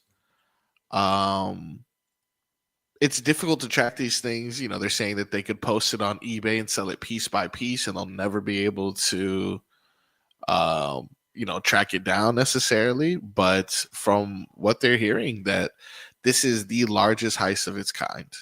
And chances are, if you purchase any of this very expensive Miami Heat memorabilia in the past 18 months, that you could have been unknowingly involved in this heist, which is shocking. Like how much do you think LeBron James, or how about this, a Ray Allen jersey from Game 6? How much do you think that can go on the black market? That's $1 million jersey, in my opinion. Yeah. But Well, it depends on who buys it. Well, this is what I don't understand, because I feel like that also falls on the players in the organization. And that's why, not to say that the man should have stolen everything, but from what I've learned based on my cousin's boyfriend working for the Dolphins, the players have an opportunity to purchase those jerseys themselves. Like, they have to buy them from the team. Yeah. And if they don't buy them, then they throw them out or people take them or whatever. No, they're ordered. Wait, you're talking about the... So if you get one of your own jerseys, or you get a jersey, through the team, then they just order them. They're not sitting in stock. The only ones that are in stock are the ones they sell at the stores. What about the one that you wore in the game, though? Like your last game with Cleveland. No, we're talking about like the game worn. Yeah, just keep it. That's what we're talking about. They won't charge you for it. But what if you're like, I'm just gonna leave it? Like, I don't care to have that. I'm going to, for example, the Van Ginkel one. He's getting signed by Minnesota. He doesn't want to drive in to pick up his jersey. Wait, no, they don't give you a jersey. They don't give you one. No, listen. When you understand what I'm saying? Yeah, they don't give you a jersey that you keep. It's always gonna be at the facility. I'm saying, but like, if he's like, hey, I'm gonna go to whatever, and I'm not going to. Yeah, they have a certain amount of time to pick up their jerseys. And then if they don't want them, in the facility. What are they doing with them? What are we doing with a Van Ginkel jersey? What are we gonna do with that otherwise? You give it'll go to like charity. Yeah, so like when you go to these golf tournaments, or maybe they'll do something cares? Like, why would I want they have a team. So every team usually has a tournament in the summer. And they could, say, raffling off Andrew Van Ginkel jersey that they got from, the team, because it's charity, stuff like that. So it's not, keep in mind, at the end of the year, we sign about 100 footballs, and they give them to clients that the team may have, or for all these different events and stuff. But we sign probably 100 footballs a year. Yeah. Unless you're Gilbert Arenas, and as he admitted, or as Richard Jefferson spoke about in that clip I sent in the chat yesterday, you may take 50 of those and head to Tony Roma's and be like, hey, what's up, man? Here's the sign ball from the whole team. Let me get a free tab real quick. But that's interesting that we're discussing these nefarious ways of gaining money off this memorabilia because yesterday an NBA All-Star was in the news for some very questionable behavior. We'll discuss that and much more when we come back.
Welcome back to the Tobin and Leroy show. Leroy, just in your brain, just sing bitty bitty bum bum. That's what's going on.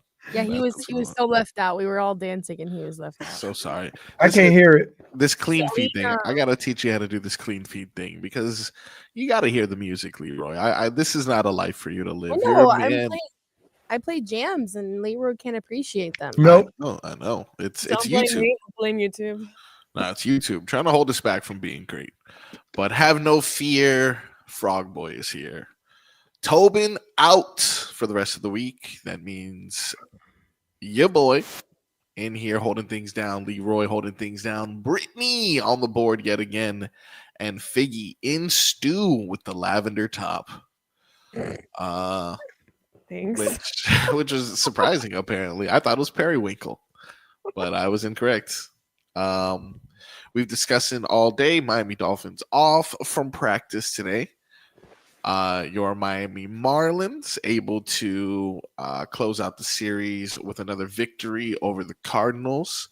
Barry Jackson writes, Sandy, Cabrera, Quantrill, Bender, all in play for the Marlins heading into the 6 p.m. trade deadline. They'll listen in on Jesus Sanchez too. They're getting calls on Foucher and Henriquez too. I don't know who those people are. I think they're the prospects. God bless them.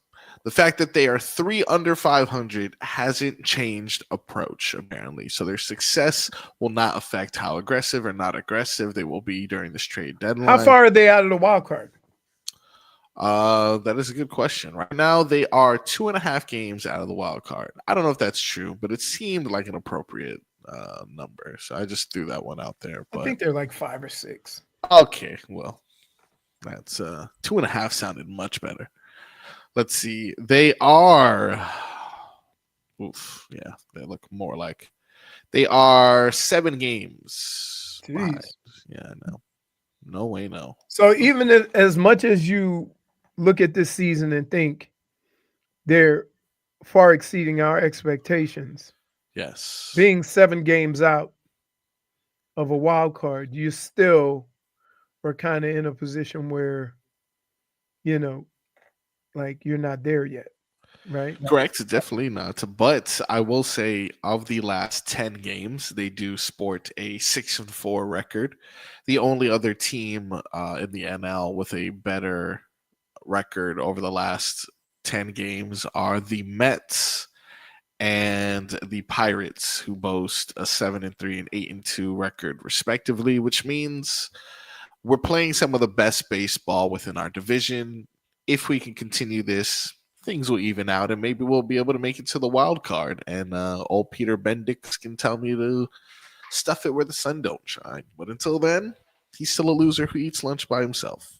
So we'll figure it out. Not according to Brittney, though. Brittney has him for manager of the year, and I mean, I don't think that's a crazy statement. I don't think so either necessarily. And when he wins it, I don't want to hear it. Well, no, this is but usually aren't they going to usually give it to say a team that you thought wasn't going to be as good as they are, and they end up in the playoffs? Well, if this team ends up in the playoffs, I think yeah, he's just doing absolutely, for sure. Absolutely. In which I will pretend like I never doubted him. You know how that goes. But another headline that we had not yet had a chance to go over. Gilbert Arenas happens to be in the news, ladies and gentlemen, for illegal gambling, it seems. Now, he's since been released. I believe he bonded out, but apparently Mr. Arenas was involved in an illegal poker game of sorts, which sounds so damn cool. But Leroy, you ever had like a poker night or something like that? I feel like that's something like the guys get together. We played cards during Monday Night Football, and then I had some friends that I played. Yeah, I smoked when cigars. I was in Cleveland. No. Nah. It was. I mean, but I'm thinking the poker that I played. If I lost $200, I was mad. Like it was small, like $1, $2. Like, just it wasn't like, you know what I mean? Well, I'll give you some details on the case. Since this story broke, Gilbert Arenas has pleaded not guilty to the charges and was released on a $50,000 bond. So, trial date was set for late September. That's when we'll have an opportunity to fight things out in court. But they say that he ran an illegal gambling business. They claim that the ex-Washington Wizards guard, along with 5 others, rented out his Encino mansion to hold high-stakes card games from September of 2021 to July of 2022. The feds allege Arenas hired a 51-year-old to help him stage the place for games and collect rent.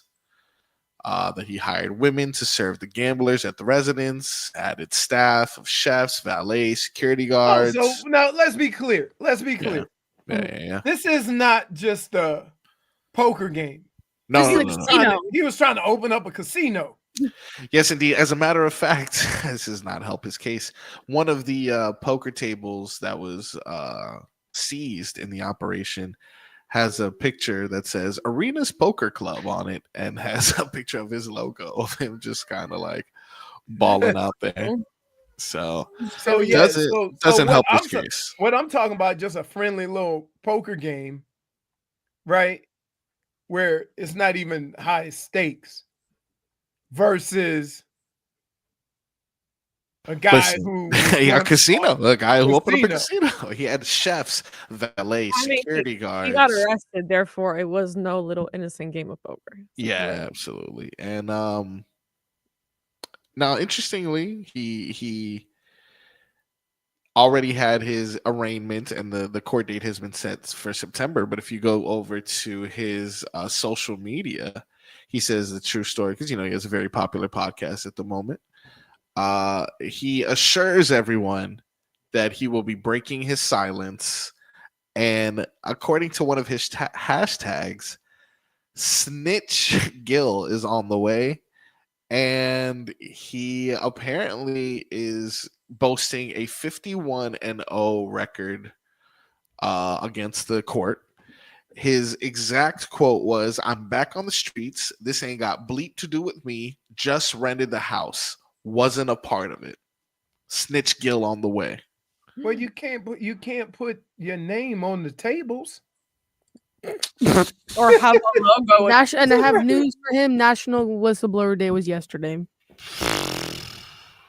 Well, that very, very interesting. Nick Young even reacted to it. He said, "My brother is an idiot, y'all. We're gonna change the show's name from Gil's Arena to Swaggy's Arena. Whatever they say he did that, and he might as well tell like D-Lo." Yikes. So, well, here's the problem when you do something illegal. Yeah. If somebody go and lose a boatload of money, they're gonna snitch. Yes, and the thing is, this is set to happen, or rumored to have happened September of 2021 all the way to July of 2022. So in my brain, if I can think back to that time, let's say I came up on some money at that point from running this business, or I was successful in those games. That money's already been spent, if I'm being honest. I've already moved on from that. I don't even care about that. I thought I got away with it, if I'm being honest. Then all of a sudden you get a knock on the door and they're like, "Hey, remember what happened 2.5 years ago, 3 years ago? We want to talk about that." And you're like, "Damn, that?" That's Yikes. the investigation was taking place. While you thought you was getting away with it. They got to build that case. They got to build that case for sure. But, it's very interesting to see what happens here. What I thought was even more interesting, and this, I don't want to necessarily quote the show pony on this one, but Gilbert Arenas had some very high praise words for Terry Rozier as he was traded from Charlotte to Miami. Terry Rozier was wrapped up in some stuff as well. Maybe a little mentorship going on. Mr. Arenas. My speculation wasn't wrong. There was an article that came out from SI in which Gilbert Arenas really enjoyed the acquisition of Terry Rozier to Miami. And I don't know anybody else Wait. enjoyed it as much as Mr. Wait. Arenas. Maybe Terry was the one. Terry's the kingpin? No, Wow. I'm saying he was the one that gave up. That gave up during the Yeah, investigation because yeah, probably yeah. he was at the poker game, right? He showed up to the poker game and was like, hey, I may or may not have lost all my money, but in about 3 weeks we take on the Knicks. Why don't you go ahead and bet the under for that one? That'll take care of my debts. And maybe he traded the information to get out of his investigation. So if Terry Rozier sounds not guilty, maybe traded this Gilbert Arenas information.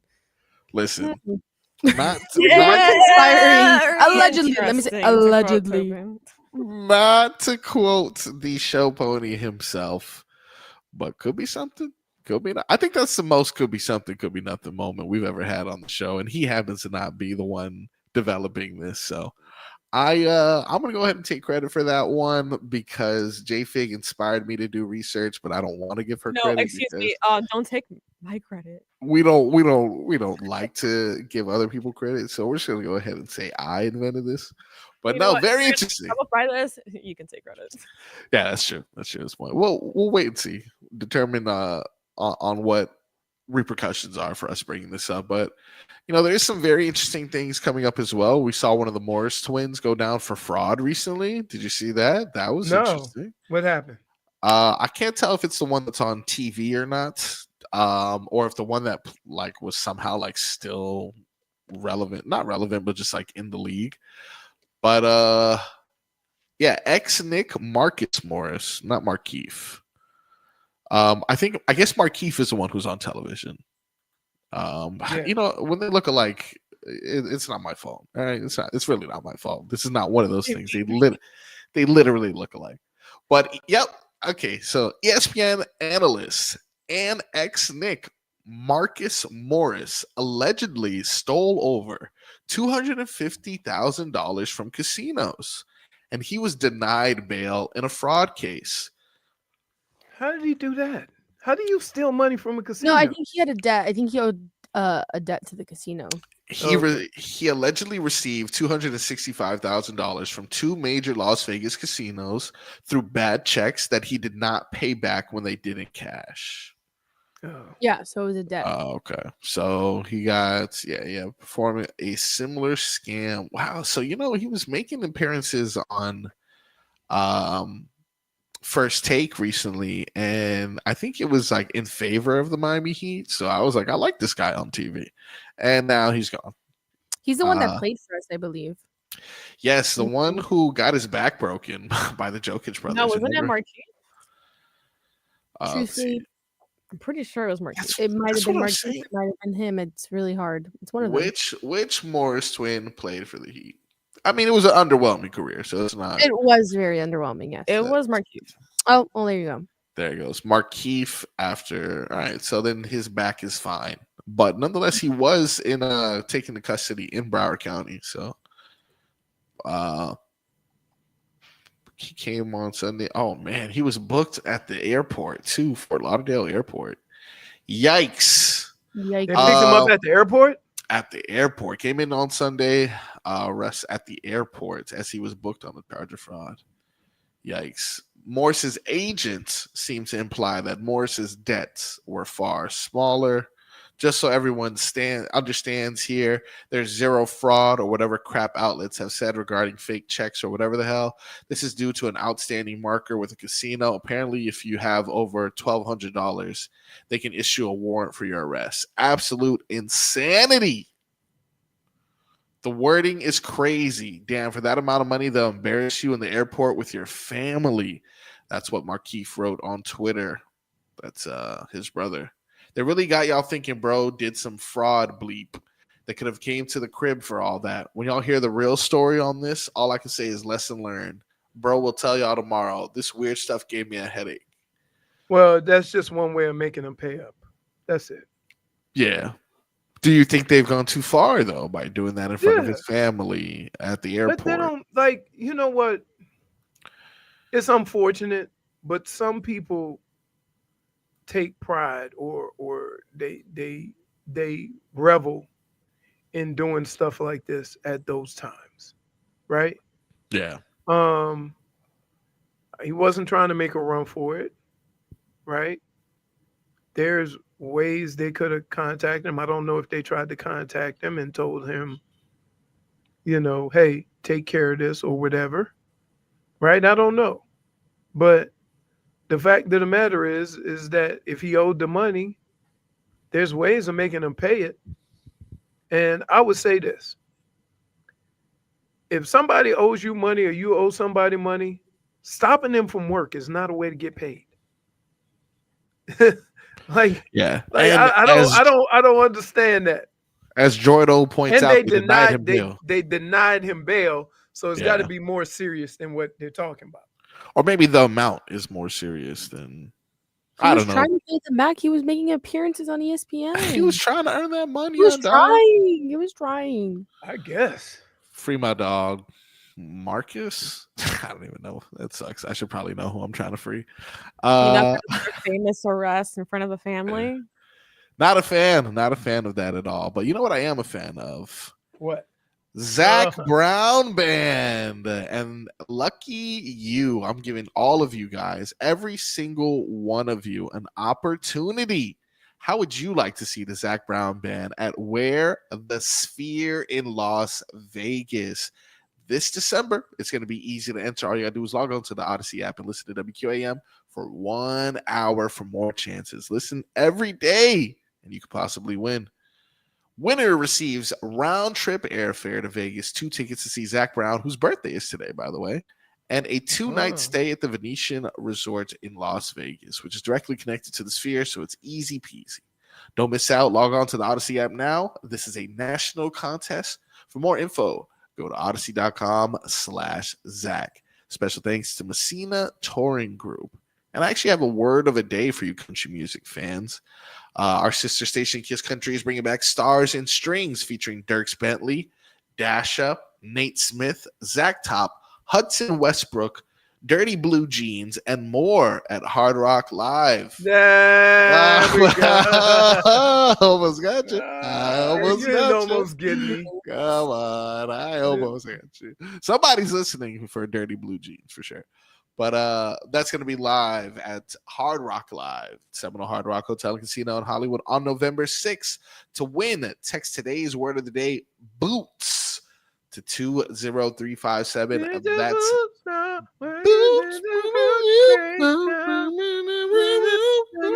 boots. That's interesting.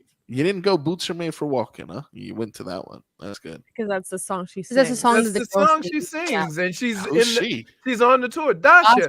Yeah. Oh, you're not talking about Dirty Blue Jeans? I thought that's what we were still talking about. No. That's Boots to 20357. Tickets are on sale now at starsandstrings.com. Stars and Strings supports Folds of Honor. For more information, go to WQAM.com. This is text contest. Message and data rates apply. Don't text and drive.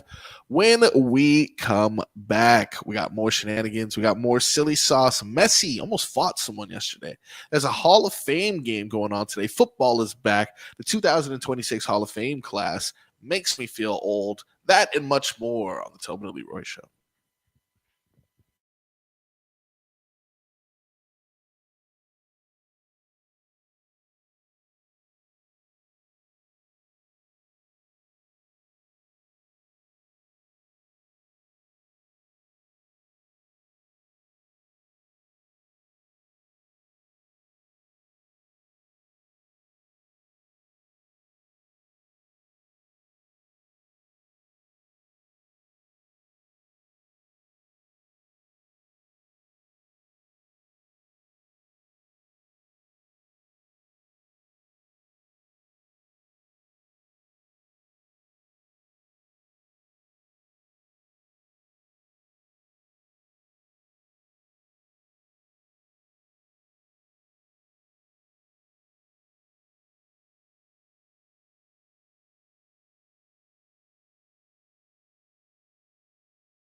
Welcome back to the Tobin and Leroy show.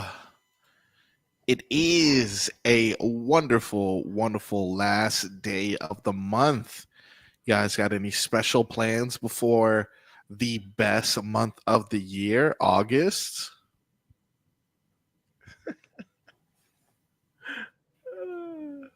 I didn't hear what you said, Brittney. What'd you say? Is your birthday in August or something? That is indeed. And why are people born in August so amazing? Okay. So insufferable. One way. One way of putting my it. My mom was born in August. Yeah, way to go, Brittney. Wow, dude. So was mine, Leroy. What do you want Let's me to just say? Very needy. They are like Leos are so, like they're so obsessed with themselves. It's always like, but I don't know what part of it is being a Libra. It's a Libra, right? Or a Leo? No, a Virgo or a Leo. Wait, I think my mom's a Virgo because she's 25th. So your mom's a Virgo, yes. Virgo.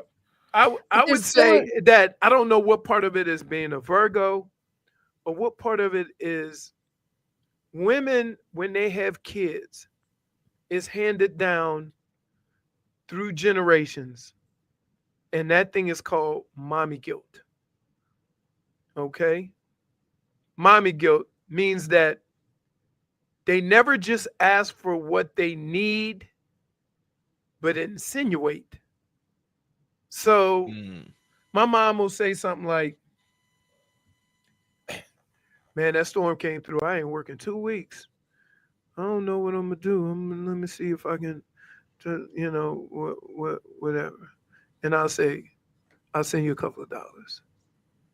And but here's the kicker. Here's why they do this. I'm very hip to the rules. Here's why they do that. It's called plausible deniability. Because if you get mad of the subliminal messaging, then they'll say, well, I didn't ask you for anything. You see what I mean? Is that a mother thing, or is I that think an it's August a mother thing? Because my grandmother used to do. My grandmother, like, she walked by me and my uncle, because my uncle was, he was only a few years, like 9 years older than me. So we hung out because I was the youngest. I was the oldest grandkid. So we'd be sitting there doing absolutely nothing, and my grandmother will walk by and say, man, that grass is getting high. Oh, no. Well, now, when was your grandmother born? What month was she born in? September. Oh, okay, so we're just violating all kinds of rules. So I'm saying Virgo. that, wait, if you're a son, right? Yeah. Your mom throws that guilt on you to get you to do stuff without even asking. Well, they do that to the daughters as well. Don't fret. No, it's really like we're talking about mom guilt. It started off with Marcos saying that his birthday. He goes, the best month of the year, and I said, "Oh, I didn't sound like that. I didn't. When I said it, I didn't sound like that. Well, no, he says that because Tobin says it's the worst month of the year. Wait, really? Why? Oh, yeah. That's why he said that when Tobin wasn't here. When I first started on the show, was not talking, was allowing them to host their own show. And Tobin went on like a long speech about how August is the worst month. It's the hottest. School returns. The only holiday they have is Arbor Day. No one cool is born in August. It's the stupidest month. And then he like looked at me for like confirmation, like, Frog Boy, what about you? What do you think of August? And my response was, well, my birthday's in August, so there's that. And that was literally one of the first moments I spoke on the show. I feel like we have that saved somewhere also. Yeah, it definitely hurt my heart a little bit. I mean, that was hurtful. Yeah, and funny, but not as funny as your draft comments. Oh, the lottery comments. Yeah, it was a solid first couple weeks for me. I'm not gonna lie to you. It was a solid first. I would say this: August. I call August teaser month, right? Because it's the time, right when the baseball playoffs are, are getting close. football season's preseason. You don't really like football preseason, but you watch it because it's football, and you're just making yourself miserable by watching it because it's not good, right? Basketball kind of starts to, they're getting to where they're starting to get together, and then it all comes together in September. Yeah, September is pretty chill, and it's just like it's a buffer month. It's a get ready month. It makes me feel better, Marcos. My dad's birthday's in August. There you go. Hey, another legend. I'm gonna tell you like this. Her dad's birthday is in August. That's a great month. See, you respect August. Secret agent. You know what's funny though? Every time I see him, I look at him and I say, "You scared the hell out of me," and he laughs. Wait, so I thought about you because yesterday I was going through photos. And I finally found the picture he has of his bodyguard days. Yeah. And I brought them, but you're not here. So show the camera. Hey, so I'm like, yeah, every time I see him, I say, I don't know what it is. I'm a grown-ass man. You terrify me. And he laughs. And it's the only time he smiles in my presence is when I say that. Right? Now, her mom's on the other side of the spectrum. Oh my goodness. Like her and her friend, they bout it. They getting down with the get down. They having a good time or whatever. But me and Robbie played dominoes with her dad and I guess the mechanic. That's what the family mechanic. No one has seen Robbie since. We had no chance. We had no chance. We had no chance. But I'm telling you, I don't know what it is. First of all, let's just go through some of the events of the most interesting man in the world. Right?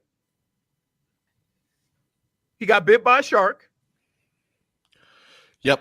Beat the shark up. All right. Every time Jennifer says, hey, my dad's not feeling well, I'm gonna stay home or whatever. And then I hear stories of him in the backyard lifting stuff. Like he don't stop. I have to watch this man constantly. Right. I have to question his every move. He can't for a guy that I barely hear talk. He goes crazy. He can't keep still. He can't keep still. Shakira's bodyguard, right? Shakira or what's her name? Pictures. Sofia Vergara. There you go. Yes. Oh, so beautiful. So beautiful. Oh yeah. Y'all don't remember her when she was in Four Brothers? Panties and Four Brothers, sitting on the dryer or the washing machine. Surprisingly, Leroy, I do remember. Surprisingly, I do. Yeah. That was your first true test. Then she did the thing chasing Poppy. Whoa. Okay, hold on. That's him there. And who is? Oh, she's got the red hair. Red hair right there. Right here. Yeah, that's Shakira. And that's Shakira. Oh, okay. Shakira. I never really knew that you can dance like and this. You know what's funny? My uncle was also a part of this. So my dad's brother. He got his brother a job. What a great man. And if you look, he is, let's see, where's the picture? I'm looking for the picture. They didn't have iPhones back then. You got to save hard copies. All right. That's got to be one of the coolest jobs, though, to be like bodyguard to a celebrity. One of Shakira. Oh, that's a close-up of Shakira. Yeah. That's like her early days, too. Yeah, because with all that red hair, she's always had a lot of hair for her tiny self. Whoa. She the blonde one or the black hair one? The blonde. All right, I have bad It vision. doesn't even look like her. You know what? The hell am I doing? I'm like, I have bad vision. I don't know who this guy is, but if you see my dad and my uncle are in this picture, they look scary. Let me see this. That is I know who that guy is. That's Eddie Guerrero, if I'm not mistaken. Yeah, very interesting life. And the man was born in August. So there you go. That's all I need. All I'm saying is, right? Yeah. Liam Neeson. He's basically Liam Neeson from Taken or White House Down. So it's funny. My grandpa never liked my dad in the beginning because he thought he was a cop. Close well, enough. he was technically. Yeah, he has a particular set of skills. Yeah, he was like a little worried about my father, but then like he was obsessed with my dad. I think I'm literally like, it's like he's so interesting, yet you never have a conversation silent. with him. He doesn't talk. He doesn't really talk, and like I got a smile one time, and I'm like, I'm in. Schmeathen.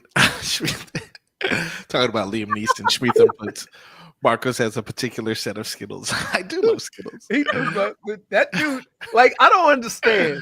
So this is the deal. On my wife's birthday, right? I get her flowers, cake, whatever she wants or whatever.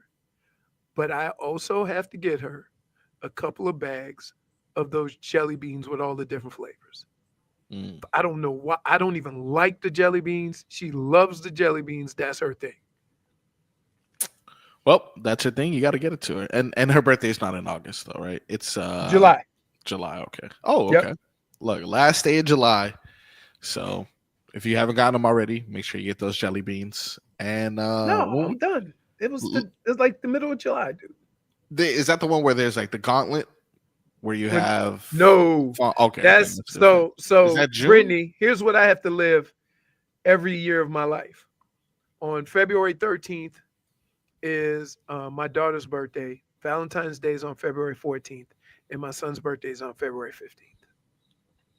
It's a lot of money being spent in 3 days. Well, but the thing is, when they were younger, we could do group, to get parties together. Yeah, that don't work anymore. No. Yeah. And if you do a group thing, you also have to do two separate things. Right. No, you can't. Like, well, my daughter for last year, that's when she went to Paris. Paris. Yeah. So they got that, and all I got was I got a tight ass Please finish what is that. it? Olympic shirt. Quicker, please. Do me a favor, mark that one for me. Well, I got a tight ass. No, because it said extra large, but it must have been European cut or something because it was tiny. Like Temu extra large. You know how Temu, a regular fit for us is like 4X. Yeah, for sure. And it already makes me feel bad. Now when I realize I'm Godzilla in China, it's the worst. Right. It's crazy. It's crazy how I'm like, who's fitting this stuff? Not all tight ass. What did y'all think I said? No. You're my friend. You said tight ass, and then you kind of paused. I said this tight ass shirt. Yes, correct. No, you said all I got is this tight ass, and then you for a it was a long pause. It was a long pause. I'm sorry. I swallowed. Don't worry. I'm gonna cut it and we're gonna play it. Don't you worry, Leroy. This is not. Temu is the ultimate hustler. Get out of this. It's not going well. I also found this picture that reminded me of Tobin. Oh, the bunny.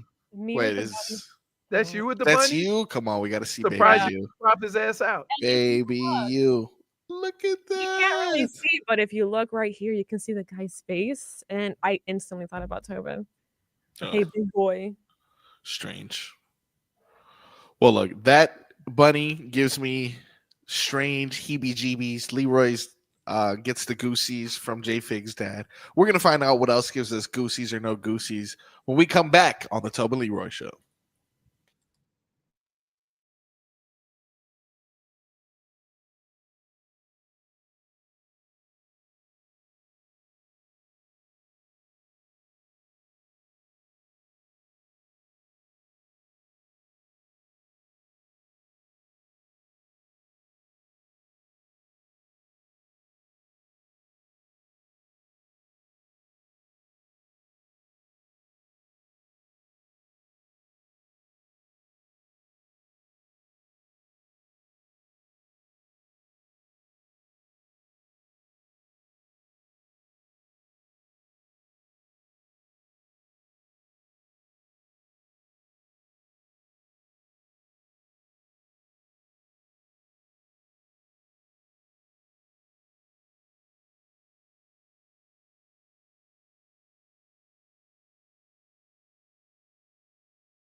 the Tobin and Leroy show. Time now for our favorite Thursday game, Goosies or no Goosies. I'm going to go ahead and run through some topics. You guys reveal whether or not these give you Goosies or no Goosies. Are you ready for topic number 1, Leroy? I am. Not sure if you have seen this in the news for the Miami Hurricanes, but they seem to be doing an excellent job of recruiting. So much so, their newest number 1 recruit of the 2026 class is showing off and having himself an amazing summer thus far. Jackson Cantwell. Are you familiar with him? Not really, other than being the top recruit. Fair enough. Why would you be watching high school football? I'm sure you have much more important things to do. But Mr. Jackson Cantwell is currently being talked about because of a viral video that is depicting this young 18-year-old kid as putting up as many reps on the bench press of 225 pounds as the second highest number at the NFL Combine this year. Meaning this high school senior pulled off the same amount that the second highest in the NFL Combine. 32 reps in a row at bench press. And it looked like he had a little bit more left in him.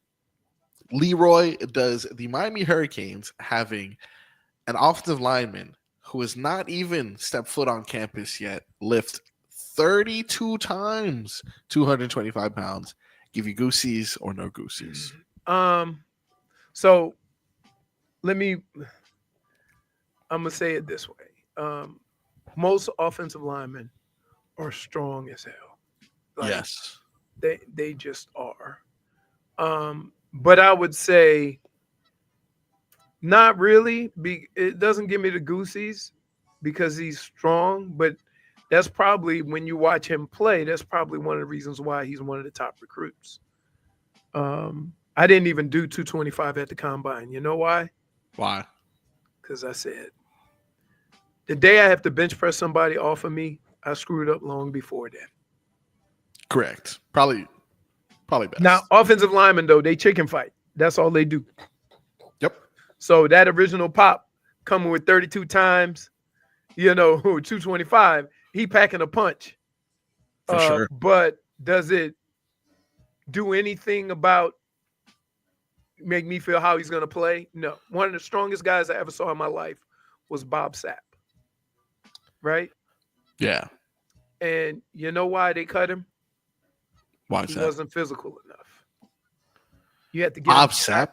Yeah. Oh, I got you. You had to get him fired. Yeah, you had to get him fired up to. Now he's in Japan right now, and he's worth $150 million because he fought on pay-per-view one time. He fought 7 guys. Now, which is weird because, like, everybody that knows him, you think nice guy. Yeah. Well, scared of spiders. What's interesting is when Jackson posted this on his Twitter account, it says he still needs 40 more reps to catch his dad's personal record. 72? 72 in a row of 225? So he got that strength from his daddy. I believe both of his parents are Olympians, if I'm not mistaken. Wow. So, and that guy he's going to be playing offensive line for the Miami Hurricanes. He's got to be a giant. I'll tell you right now. Let's see how big he is. He is 933 pounds. And no, I'm kidding. Let's see. Height and weight. He is. Oh, it's not too well. Okay, yeah, actually, I lied. Holy malarkey, Batman! He's the top-ranked offensive tackle in 2026 recruiting class at 6'8", listed at 320 pounds. Yep, that's Jesus. And he's from Missouri. They don't do anything there but eat corn and block. Oh, that's the show me state. That's a country boy. Country strong. So yeah. So just imagine what 6'8", 3 something look like bench pressing like that. So does that give you Goosies or no Goosies? No. No Goosies. Jesus. Listen. Kudos to him being strong as an ox and big as hell. Yeah. But that don't mean he could play football. Okay. All right. I mean, while I appreciate his strength and it is astounding, right? It's more important to me because guess what? You can be strong, but what if you can't move his feet? Well, he is the number one recruit, Leroy. I think he Okay, can move his feet. but again, wait. There's people that get paid millions of dollars to draft college players in the NFL, and they get it wrong a lot. Very true. Very true. Why are we just assuming that all these rankings for high school kids is accurate?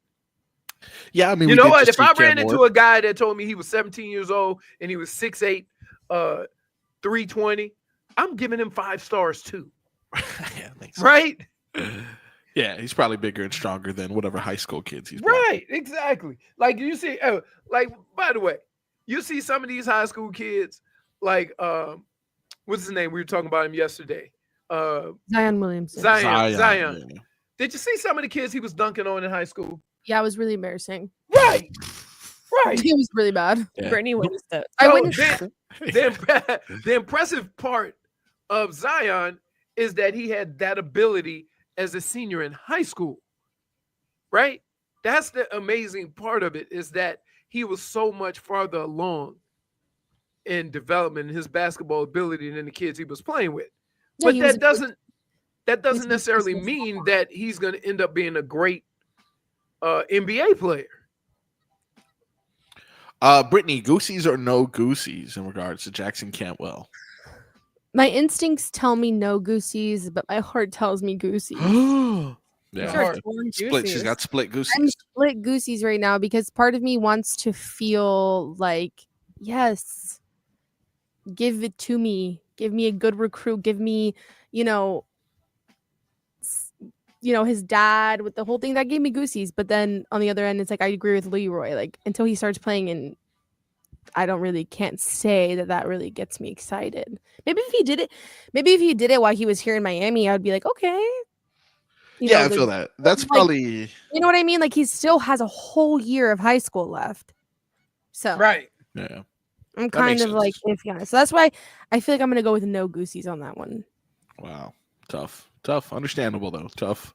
JFig, Jackson Cantwell, top recruit for the Miami Hurricanes, top recruit for offensive line, lifted 225 pounds 32 times, which would have ranked him second in this year's NFL Combine, but he's still in high school. Does that give you Goosies or no Goosies? No Goosies. No Goosey. We got a bunch of mature Margarets. I don't know. No one ever says that. We got a bunch of mature people over here, and I am not liking it, dude. I need you guys to get hyped up. This guy can lift a car. I'm positive. With that being said, I'm going to say Goosies because I like strong You can't stuff. do it? Yeah, actually, yeah. That is 100% correct. Definitely not I know straight. a whole bunch of strong guys that come play liquor football. So fair. Fair. Like being strong is definitely a plus. Yeah. Right? Being able, being that strong at that position is definitely a plus. But is it a requirement to be successful? No. Well, hopefully he has all the other skills that can make him well-rounded. Correct. We will round off this segment with, unfortunately, just one topic on Goosies, so we can try to somewhat get back on the clock here. We got an action-packed 1 p.m. hour, though. We will play another rousing rendition of Why You Always Lying, Brittney version, to determine what is true about our mysterious producer. And we have some Hall of Fame trivia for you guys to compete in on the way out next hour. So stick around. We got all the good stuff right here on the Tobin and Leroy Show.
Why you always lying?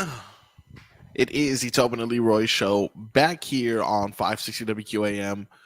We got Leroy, Figgy, Brittney, and Jimmy in the background. Just, popping his head out there. We give you your last hour of silly sauce right here on 560 WQAM, streaming live on Miami 560 WQAM, YouTube, and Twitch. Let us start this final hour with a quick headlines. And of course, these headlines are brought to you by our friends over at Doral Kia. You can choose from over 500 new Kia models in inventory, like the Sportage, Sorento, and Telluride. Remember, when it comes to Kia, the great deals are at Doral Kia. As you know, football returns today. It is the Pro Football Hall of Fame game. That is 8 p.m. on NBC. Takes place between the Detroit Lions and the Los Angeles Chargers. They will also be inducting the 2025 class, which includes Antonio Gates, Jared Allen, Sterling Sharp, and Eric Allen. A little bit later this hour, we'll be doing some Hall of Fame trivia, and we will also be reviewing next year's eligible class, 2026, to see how many players I recognize, you guys recognize, that truly make me feel old. Other than that, we still have our eye out. You guys haven't gotten any word, right? I haven't missed anything in regards to the Marlins making any trades, right? Nothing, right? I haven't got anything. Silence. Crickets. Good. So no news yet. Marlins just finished the 2 games in a row, I should say, shutout of the Cardinals to take that series and prepare for a series against the Yankees tomorrow. 6 p.m. is the trade deadline. According to Will Salmon, which I'm probably pronouncing incorrectly. It's Sammon. Simone? Salmon.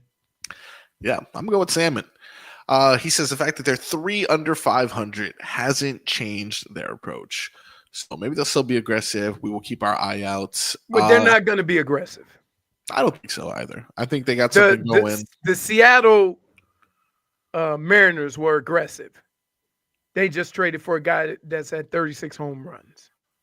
Okay. Anything that the Marlins would trade for is going to be prospects, or, they're going to cut salary by getting trades with Sandy.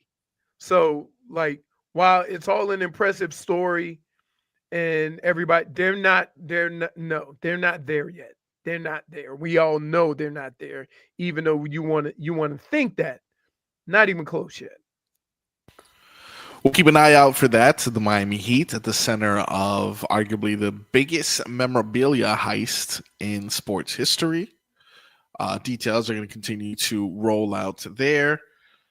And, of course, your boy, Mr. Lionel Messi himself, with a brace of assists yesterday, helped lead Inter Miami past Atlas, which was the top-ranked team in the Mexican League that they're facing in the League's Cup.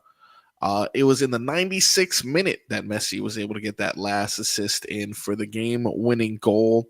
And afterwards, they had to review it for a little bit to make sure it wasn't offsides. But afterwards, Messi made sure that he let that guy know, you're bleeping with the GOAT.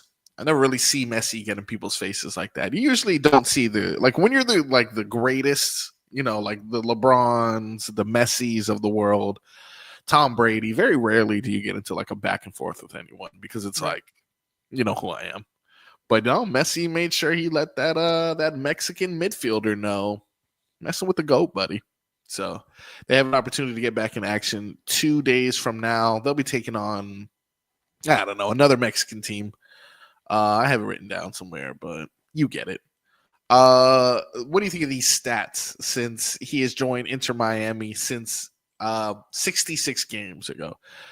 66 games, he's put up 56 goals, 29 assists, and 2 trophies. So overall, 85 goal contributions. What do you think? Not enough. I agree. Are you kidding me? No. He is probably one of the most prolific scorers in soccer history.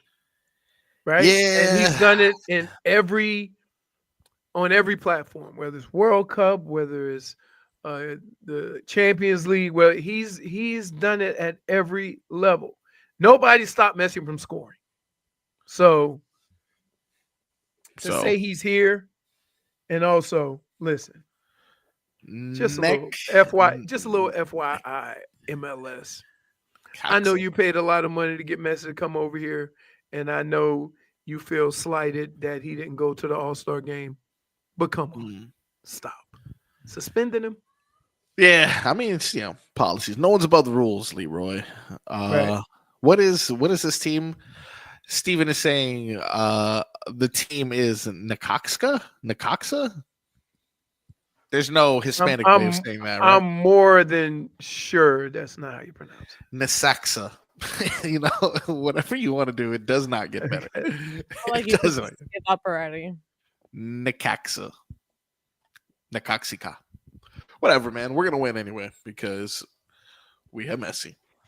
Now enough of the chit chat, ladies and gentlemen. You've been waiting for. You know what? I'll give us an opportunity to stay on clock. We'll be good today. We'll take a quick break here. We'll come back, and Brittney is gonna hit us with 2 lies, 1 truth as we play. Somebody said just say next. Next. All right. Well, look, next is next. How about that? Chicken, check yourself before you next yourself. We got remixes going on. All right. When we come back, why you always lying? Brittney edition.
Welcome back to the Tobin and Leroy show. Final hour here on the program. We got some cafecito in JFig's life. That means Terry has made her way around, I'm assuming. Terry did show up with the goods. Terry's brother That girl is a tattoo artist that will be doing my first tattoo. Really? Really? You don't have tattoos? I have 0 tattoos, Ooh. except for the one on my lower back that I lost a bet and had to get. Lutter. You got a tramp stamp. How do frogs have tramp stamp? But so you Nah. don't have 0. Why are you wait? So you don't No, I have 0 don't. tattoos? No, I don't. I made that up. I don't have any tattoos. I thought I was supposed to be He's a lying this liar. segment, not you. I'm just making sure I'm getting everybody ready for what we're about to play. The Brittney edition of Why You Always Lying. She will give us 2 truths. No, 2 lies. 1 truth. One truth. Yes. Yesterday she was very good. I believed all 3 things that she said, to be honest. But today I'm on to you. I know you have a tell when you lie. I don't Really? know that. Yeah. Interesting. Your fake No, I tooth think she's starts a to damn wiggle. professional. That's why it's so scary. No, her fake tooth wiggles when she lies. Fake tooth wiggles. All right. So Brittney, the floor is yours. Please give us All our right. 3. Okay, let's go. So I started this segment with 50 Cent for a reason. And it's because one of my statements is I had a really weird obsession with 50 Cent when I was like 5 or 6 years old. Okay. All right. 5 or 6 years old. You are 25 now, born in 2000. So That I'll tell makes you it what. I'll tell you 2005, what. 2006. Yeah. Your 5th and 6th years of life were Yeah. filled with some events. You Yeah. got your teeth knocked in. You were in Yeah. the 50 Cent. I'm Yeah. like, holy smokes. very- I was Leroy, very- Things when I peaked when I was 5 or 6. Things have gone downhill since. Yeah. Okay. All right. So essentially, you saw 50 Cent take 9 shots, and you're like, let me see if I can take one No, of these. it actually is much worse than that. But let me go through my statements, and then you guys can ask me questions. And Go. my answers about 50 Perfect. Cent. Perfect. I failed my driving test 3 times before passing, Okay. and I have met Taylor Swift before. You have Lie. met Taylor Swift. Lie. Oh, that's the one. Okay. All right. So let's So, wait, address so you had an obsession with 50 Cent. Yep. You Failed your driver test. failed 3 driver's test 3 times. Yes. And you met Taylor Swift. Yes. Brittney, you would have told me this at one point. Would when we I were have? talking about Taylor Swift? Would I have told Yes. you this? Yeah. Would So, she have mentioned Would this? would have? so We were talking about Taylor Swift. You could have easily said it We've talked about Taylor Swift before. several times. All right. Okay. So look, let's break down those Brittney statements. does not care about our conversations. She's like, Although I may be a good liar, but I have a bad memory. So oh, maybe she's lying about that. I She's don't know. lying because yesterday's just pretty descriptive. So well, okay. I'm not going to give up too much information. I didn't let you ask me questions on this one. for the first one, that you mentioned. 50 Cent. Mhm. Wait, how many My was already? Wait. There's 3 you said already? Yeah, I 3, said yeah. my obsession with 50 Cent when I was like 6 years old. I failed my driving test 3 times before passing it, and I have met Taylor Swift before. All right, Got so it. only one of those statements is true. 2 of them are a lie. Addressing the Mhm. first one, the 50 Cent one. Now just giving my own personal experience on this. My wife, who is slightly older than you, she is 6 years older than you. Probably around that same time, had an Slightly. obsession. 6 years is I mean in the okay, yeah, but she's an old hag. I'll let her know that you guys said that. Not a problem. Oh, Listen, it's your not what I words, not mine. Your words, not mine. Don't be putting words in my mouth. I think a lot of America, it's especially young girls, may have been a bit obsessed with Mr. Curtis Jackson at that time. I know a lot of guys who were obsessed with Curtis Jackson at that time. A lot of guys that wore bulletproof vests that were never in harm's way. a lot of guys that wore do-rags that probably shouldn't have. I played his video game. So 50 Cent was all the rage back then, long story short, no matter if you were 5 or 6 or Rico, 10 where or are you 11. getting at? Yeah, what are you getting at here? You think that's the truth? I think it's totally normal. I think that one Okay. doesn't shock me at all. What Okay, you're hold on. saying Wait, is what was sensitive. your favorite song from him, and what made you so obsessed So with it this man? wasn't. So there you go, JFig. Here's the story. It wasn't necessarily a song, which, I mean, I did love 50 Cent. My mom used to play 50 Cent all the time in the car because per my request. Candy Shop was my personal favorite. I've Well, come to learn the true. No, America's I've come favorite. to learn the true definition of Candy Shop. It Mhm. is really disturbing that a 6-year-old was singing that song, but I was. fair enough. But my brother is 4 years older than me. And so that would put him at like 10 years old. And my parents got him the 50 Cent album that he had, like, you know, the wires wrapped. He was shirtless, had the wires wrapped around him. Yeah. Massacre, I want to say. And I don't remember the name, so sorry. If you were a big fan, you would know the name, huh? Exactly. She was 6 So, though. She was my 6. brother had that album. Big fan. He had the CD, and I stole it, and I hid it in my princess toy kitchen, and my parents found it, and were like, "Brittney, why do you have this in here?" So and you're like, Ma, he's in the candy shop. I don't think it was that innocent, but sure, yeah. All right. Okay.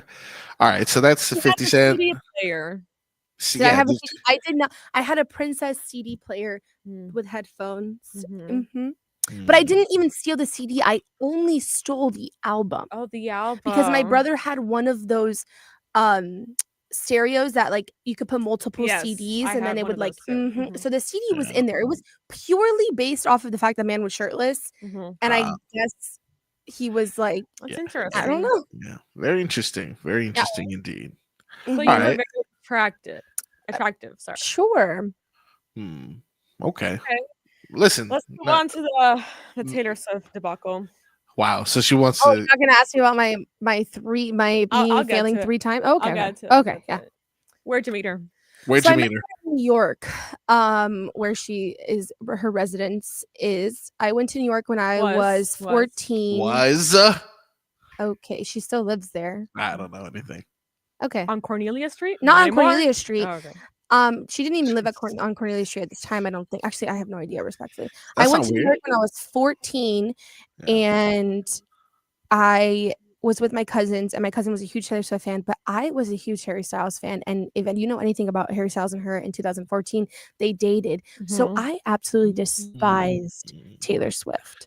And I will say I use the words Oh. I will use the word I met her very loosely because we were walking down the street and we saw Mhm. like all this commotion, and she was leaving a studio. And so we stood there. We didn't know who was coming out. She comes out. My cousin's freaking out, whatever. She comes up to my cousin. She says hello. And I literally just sat there like this because I hated her so much. So I don't tell the story often because it's so embarrassing to me that I was in the presence of such greatness. And I was such a hater. I hated her. Like, my Tumblr was filled with just hate about her. I did not like her. I despised her. Harry Styles was the love of my life. I thought he should be with me, not with Taylor Swift. So I use it very, very loosely that I met her, but I was in her presence, if you will. So that's definitely a lie. Why? That's what you think is a lie. Number one, it's loosely said. No. I met her. She said hello to us. How old were you again? I was 14. 14 years old. That's the closest I've been to meeting Taylor Swift. Let me see. You have a And picture? he See a failed picture? miserably, by the way, Brittney. Ooh. Oh, Failed wow. miserably. You know who that is? Nope. Yes, that's her guitarist. Yeah. Oh, that's who you know. That's who you recognize. Yeah, I That's know interesting. Paul. So Paul, and you know, he- first name basis. Wow. No, I'm a huge Taylor Swift fan now. I even have a tattoo with but lyrics. but here's the funny part. Switched He up. asked on me him, to go and ride with him on the bus. And I said, why didn't Leroy. you? Leroy, were you angsty 14-year-old girl who loved Harry Styles too and just didn't want to be That's what it Taylor was. Swift's That's what it was. No, it was last year. Or was it earlier this year? Last year. It was like she was on tour and she was going to be here, by the way. Leroy. Yeah. Leroy. Yeah. So we went down to eat. Me and Bernie went with Paul. We ate lunch, and Bernie was going to the concert, and he was like, "Hey, why don't you just come?" And I'm like, "No, I had too many people that would kick my tail for not No, the bringing thing them. is that he said no because his daughter wouldn't have a way to get there or whatever. I mean, that's And fair. I You said, know what? I You're a good could have father. taken her. I No. could have You could have called. You could have called. okay? Here's the problem. Here's the problem. Okay. Everybody after the fact seems understanding, right? I hate when you a situation plays out and you do it a certain way and they say, no, I would Yeah, have hindsight's understood you could have 20/20. went. I get you. No. I get you. But you should have gone. No. Well, because like- here's the other thing. It was 3:30. They were getting on the bus at 4 because we ate lunch. Mm-hmm. And they don't get back until 12. Now, look, as much as I love Taylor Swift and Paul and how much of a great show she puts on or whatever, me being sitting on behind a stage for 8 hours ain't me. This was also his attempt was trying to get us tickets. It was by the way. generational. It was generational. Yes, thing that I out on, did. so I did. He didn't have any because he had already given them out. And He you had might his have high saw school teacher Brittney. there, and It's fine, Yes. Leroy. I saw Taylor Swift at the Eras Tour, so I'm not upset. okay, but you didn't meet her. Mm. Yeah, but I Mm. did. He But didn't. I Oh, did. according to the story. Then. Oh, all right. Look. What lie did you guys catch me in there? Because I'm confused. You said but you didn't meet her. All and I right, said, "They so did." Okay, wait. So now we're gonna go to the driving. the driving. Yes. Wait. When you were 14, what kind of hair did she have? She had the bob. It was like 1989 era. Mm. See, Mhm. no, I don't think so. I don't think so. That's not what I'm seeing here. You can't ask a Swiftie That's a not what I'm Swiftie seeing here. question. I don't know if this is a bob. I'm gonna look up what a bob is. I see a ponytail action right here. I'm looking up. I put Harry Styles, Taylor Swift, 2014. I don't know. This is good. This is good information. That was a good question. That was a good question on the way out. All right. Well, because wait, let me just explain. It was like they weren't dating at the time. It was a very short stint that they had. It was like just in 2014. Jennifer almost gets offended if you know more crap about Taylor Swift than her. So the fact that she was trying to break it down. Oh, you met her? What kind of hair was she wearing? What kind of hair was she having? And you What's notice your how blood What was type? she wearing? you know how she noticed how I got it right, nail on the head. Mm-mm. Nope. I Which looked it up. means that- There's a so- ponytail. Now let's get There's to holes this. in your Hold on. story. Let's There's get to not this holes in my other. Let's get to this other. Yes, Uh, 3 times you said. You failed the test 3 times. I sure Why? did. Because you couldn't drive? Maybe I couldn't. No, I'm just kidding. Did you fail the? Did you do all the classes and stuff? Yeah, so in South Carolina, you get your driver's license. You can get your restricted permit at 15. So you have to take a driving course, which you spend 12 hours in like a class, and they teach you things, and then you take driving lessons. So you do like 4 hours. I think it's like a total of 8 hours or something like that. So I did that, and my parents didn't want to pay the extra money for me to take the test with the driving school. So you got And- Timo driving lessons. Yeah. They didn't no. They didn't want to pay the extra money for me to take the test with them instead of with the DMV. Okay. So when you take it with the driving school, they automatically pass you. You don't have to work. Like it's a backdoor deal kind of situation. So they figured if you could pass it with them, then you could pass it with the DMV for free. Yeah, they had a lot of faith in my driving ability, which clearly they shouldn't have because I failed 3 times. The first time I failed was because they do a 3-point turn. But here's a catch: with the DMV, they don't take you to like a street that has, I don't know what you want to call that, like that has sides. It's just grass on the sides. So I did a 3-point turn and I got a little bit on the grass, automatic fail. That's crap. That's such crap. I've seen that though, where they're like super strict on some dumb rules. It's so ridiculous. Like, who cares if you hit the grass on a 3-point turn? No officer's gonna put. Excuse me, ma'am. Excuse me. You touched grass. You touched the grass. So whatever. That Mm. And in the most cases, wait. there's a curb there, and your butt would be like ripping the hubcap off. exactly. But there wasn't a curb, and so then Right. apparently, if you do a 3-point turn, you can do a 4-point turn. That's not an automatic fail. Just points off. Yep. Ridiculous. What It's year true. did you? It's true. What year did you? So end that's up- one time. So you that? failed for hitting It was grass. 2015. 2015. Yeah, I was 15 years old. I said that. Gross. Anyways. Okay. Gross. I didn't hear it. I'm sorry. Okay. So that was the first one. Okay, What so that was the about? first time. The next two times, I failed because I hit the barricade when I was parallel parking, which is also crap. Because why are we still testing for parallel parking? Not even Miami do they test for parallel parking where you actually have to parallel park. I never had to parallel park in South Carolina. You park in the grass most of the time. Let's be honest with ourselves here. And so I hit the barricade very lightly. So I failed. if they said park in the grass, you would have passed on the first try because Exactly. evidently you a Catching my grass drift. driver. You're catching my You a drift. grass driver. You're catching don't my know. drift. So I then- have seen her drive. It is pretty bad. So then after the 3 fails, my parents said, okay, we're going to just pay the driving school. And they paid the driving school and I passed. Oh, yeah. so you never actually passed Never the really test with actually DMV. passed. No. You passed the This test with a is- friend of the DMV. Yes. Oh yes. my goodness. So you This is still what were- I've learned today about Brittney. She didn't earn any of her memorabilia. This is all been given to her or gifted to her. And she didn't earn her driver's license as well. I'm not sure. I'm not sure what's going on here. So All right. Of the 3 What options, year it's time did now you to make a pass? decision. I passed in 2015. It's you get 2 weeks. You can't take the test. It's like 2 weeks between each test. So you fail once, you have to wait 2 weeks, and you fail again, you wait 2 weeks. And then I was really mad because you passed when you were like 18. No, I didn't. No, I didn't. I was 15. It was my sophomore year of high school. And I was so excited because I was like, my parents got me a car and everything, you guys. Like, I was ready to go. What car? It was a Kia Soul. What color? Mm. It was white. Oh, the rats. Ah. It was white. It was brand new. I was so excited. I was like, oh my God, my first day of school. I'm going to pull up in my brand new Kia Soul. I'm so excited.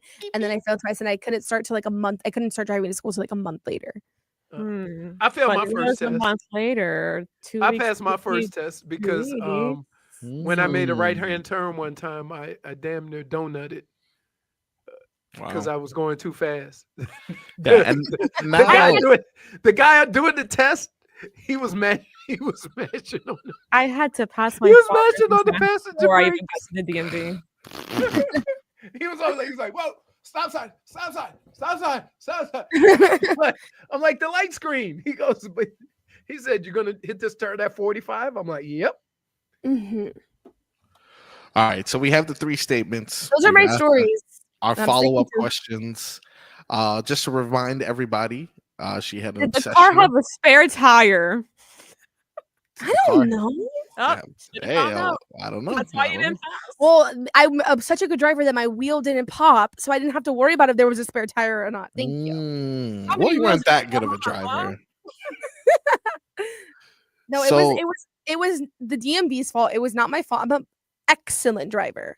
Excellent driver. I'm Thank you. gonna don't- make you drive for me outside. Real I quick. will. I will drive for you. Don't. All right. All So right, 3 statements on the board. We have obsession with 50 Cent, met Taylor Swift, failed the driver's test 3 times. Figgy, I'll give you the opportunity to go first. Which you know one do you Figgy think don't is want a lie? nobody else to say they met Taylor Swift. So she going with Taylor Swift. I You don't never why know. say You never that. know. That's not true. All right, so- I think the truth is the whole 50 Cent obsession. Okay, 50 Cent obsession. And Leroy, which one do you think is the truth? South Carolina. I'm guessing that you went to intangible school. Mm. Facts. I did. Yeah. Okay. I'm gonna say the truth is failing the driver's test 3 times. Okay. All right, so we have driver's Also, test it's and 50 Cent. questionable is that she also, I'm trying to remember what year she said she moved over here. So, timelines, a little questionable. Understandable now. For me, my Look at her thought face. She process. didn't say anything.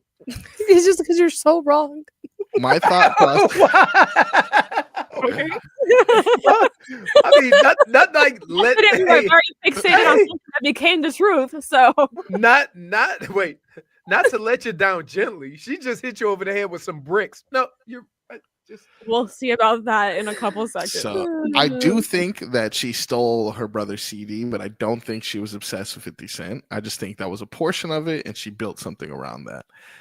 The other thing about meeting Taylor Swift, the odds of meeting Taylor Swift and Harry Styles as they exited the studio in 2014. Okay, No, see, it that's where your wasn't. story. That's where you're lying because that's not the story. Listen, I'm just regurgitating what was told to me. And you failing a driver's test, I've seen you drive, so I can completely Have you vouch for that actually one. seen her drive? No. Like Liar. in spirit, I feel like I I've can seen her easily drive. spot your lies. So you think that I failed the driving test twice? I totally do, but Okay. Leroy It could picked have that been one. 2 or 4 times. We never know. Or maybe Leroy you just picked that guessed one. it right there.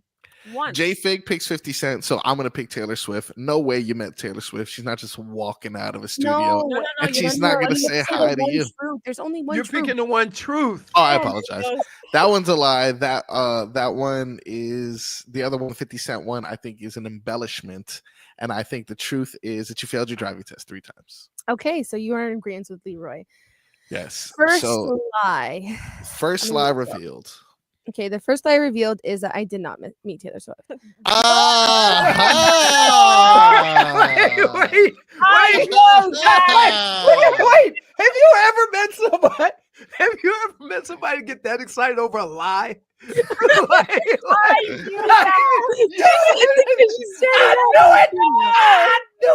I knew it. That's I wish. Oh my You God, say, I it would sounds never shut like up about it. barbershop. You ain't never Who met would be no that Martin angry Luther about King. that? I would Alright. I would never shut up about it if I met Taylor Swift. So that is a lie. Now the 2 left. I hate First to of bring all, it I to- don't see you kicking 50 Cent in South Carolina. Well, I wasn't living in South Carolina at the time, Leroy. I mm. wasn't. Remember, I was born here. You see how timelines shift here? Oh my goodness, you are. I moved to South Carolina when I was 8 years old. So I was 6 or 7 when my 50 Cent obsession was going on. There's no timeline problems here. Thank you. Okay. All right. So what is Now- the truthful statement? I failed my driving test twice, not 3 times. Oh my goodness. But wait a minute. Hey, Wait, Okay. who's right here? Yeah, Hold on. you were right, JFig. You were right. Figgy was right with the 50 cents. Let's go. All Wow, right. I man, mean, wow. like, on I technicality. gotta tell you, you bumping 50 Cent in South Carolina seems like But I wasn't. I was living She was here. MIA. Okay. all right. and My parents are also, Cuban. My dad grew So up in with Kansas me, City. I got my learner's permit because I live in the South, and they're Yeah. a little bit crazy there. So you can get your learner's permit when you're 14. well, you can also drink with a daiquiri in your hand. So that place is crazy. It is. Uh, Yeah. With that being said, wonderful job by you, Brittney. Again, Thank you, I wonderful appreciate it. job. Thank you. Wonderful job. It's the damn story. It's the first of all, these stories. Now, I would like to add to this. Failing the driver's test 2 times versus 3 times. Technically, that's not. I mean, It was a lie, though. I feel it was a lie, but It was it's a lie. like The it's a lie. glassware or that's the like saying- one? That's No, like The saying barricade or So I'm whatever. 6'1". so that's still a lie. Yeah. So the first, yeah, I know. Wow, Leroy. Wow. Wow. So hurtful. Why you so hurtful? Between the two of you, between what you just did and her celebrating the fact that you never met Taylor Swift, it's like, wow. I'm And not y'all see what- celebrating. I'm just celebrating the fact that I knew. Right? first time- I failed the first time because of the 3-point turn, and I failed the second time because I hit the barricade. That's it. I So never failed the third time. But my parents were like, "Okay, we're done having you go to the DMV. You're going to." So You're gonna you go to know the what? school. We actually should have known by the way you told the story, but we didn't figure out the numbers because you told the story you failed twice and then went back to the other school. No, I You said I failed 3 times and I hit the barricade twice. Oh, Okay. We should have known when you got lazy with your reasons as to why you failed that you're like, oh, and I hit the barricade twice. You're just like, let's just double that one up. I was trying to think of what another automatic fail was, and there's not. There's only two, and it's the 3-point turn one and the barricades. So I passed mine the first time around, but they took off a couple of points for this one reason. She said that when we got to the stop sign, that I didn't look to my right, and I was like, honey, I have big eyes. Honey. I can go like this, and I can see. Oh, but when I say you got big eyes, you say I'm making my fun. front and the back. So anyway, I have a question. I was like, I definitely thought, like, no, if you you have to pull turn up- your head fully. If you pull up to a road, right, and it's only going, you can only make a right-hand turn. Or you don't have to look right. It's just like, do you have to turn your signal on right-hand turn when there's a big-ass arrow that says right turn only? I still do. You know, there are some dumb rules. One time, a cop had his lights on. He had no one pulled over, though. He just was on the side of the highway. He probably had already completed it.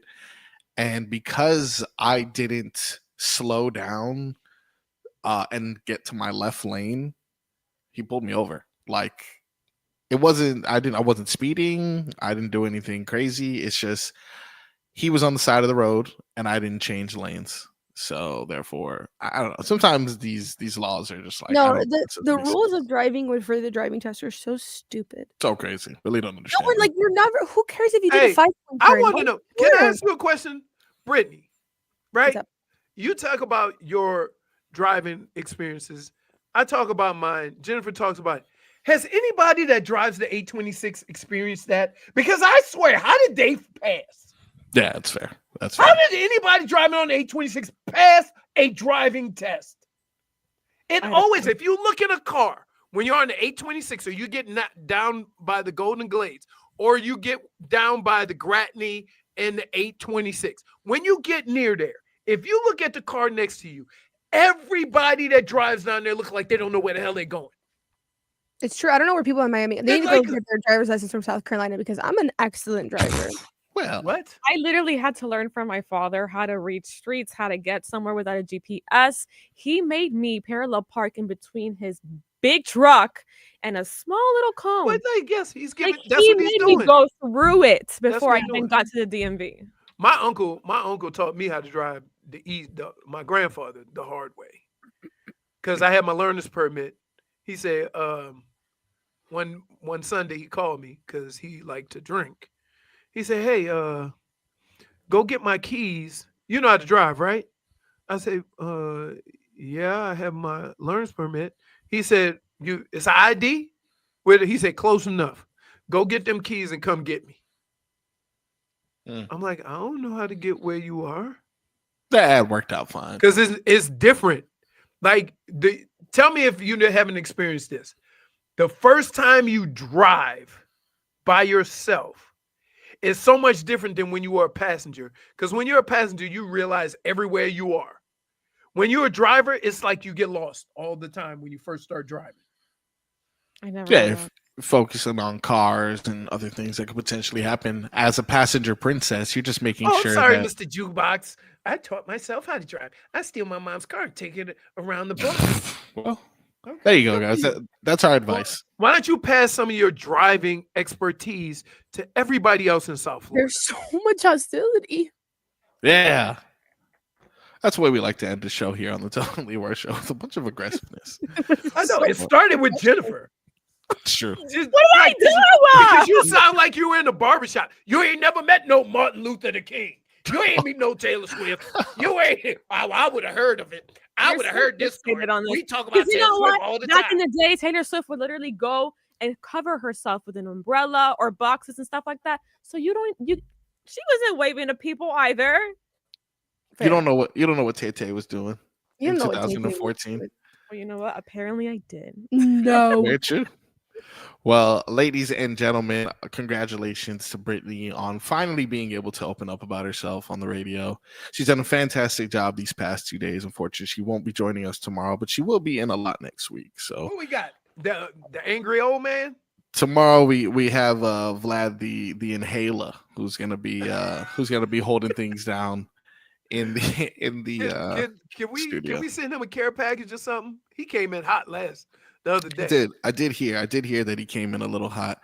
We'll see if we can cool him down. Maybe some NFL football will make him feel good. We have Hall of Fame game tonight. Guess how many minutes you think you can make through it? Oh man. You know what? It should be punishment to make you watch the whole thing. Yeah. Beginning to end. Yeah, it's rough. From beginning to end. And it's like, even if it was a Dolphins game, it'd be hard for me to watch beginning to end. But the fact that there's no sort of involvement on my end as far as a fan, that's going to be rough. Although that was the first time I played in a Browns uniform. Yeah. So I was fired up. For sure. And you know, a couple people are going to feel that way. So it's probably worth a watch for the first 2-3 series, or maybe like that. 4 series. We'll give both offenses 2 series. How about that? With that being said, they like this week. No, I don't even. Who's playing in it? It's Chargers and Lions. Chargers and Lions. Jim Harbaugh and Dan Campbell. You know they're going to put some. Herbert's not even playing. I mean, these people are crazy. You know who's starting? Trey Lance. Okay, but again, Jim Harbaugh and Dan Campbell happen to be 2 of the most craziest, physically tough, you know, running down your throat kind of coaches. So there's a chance, you know, maybe somebody will get some playing time. But you never know. You never know. I wish you could see this. Jimmy has not stopped pacing back and forth in the hallway. He's freaking out. He is freaking out because we have to combine breaks now to go to his show. So we're probably gonna have 9 minutes. Nervous, like chill. It's 51. All right, he's giving me third person anxiety. So let's get out of here. Tomorrow you can catch us same time, same place, 10 to 2. Thank you, Brittney, Figgy. Always a pleasure. Leroy, love you, buddy. We'll talk to everybody tomorrow.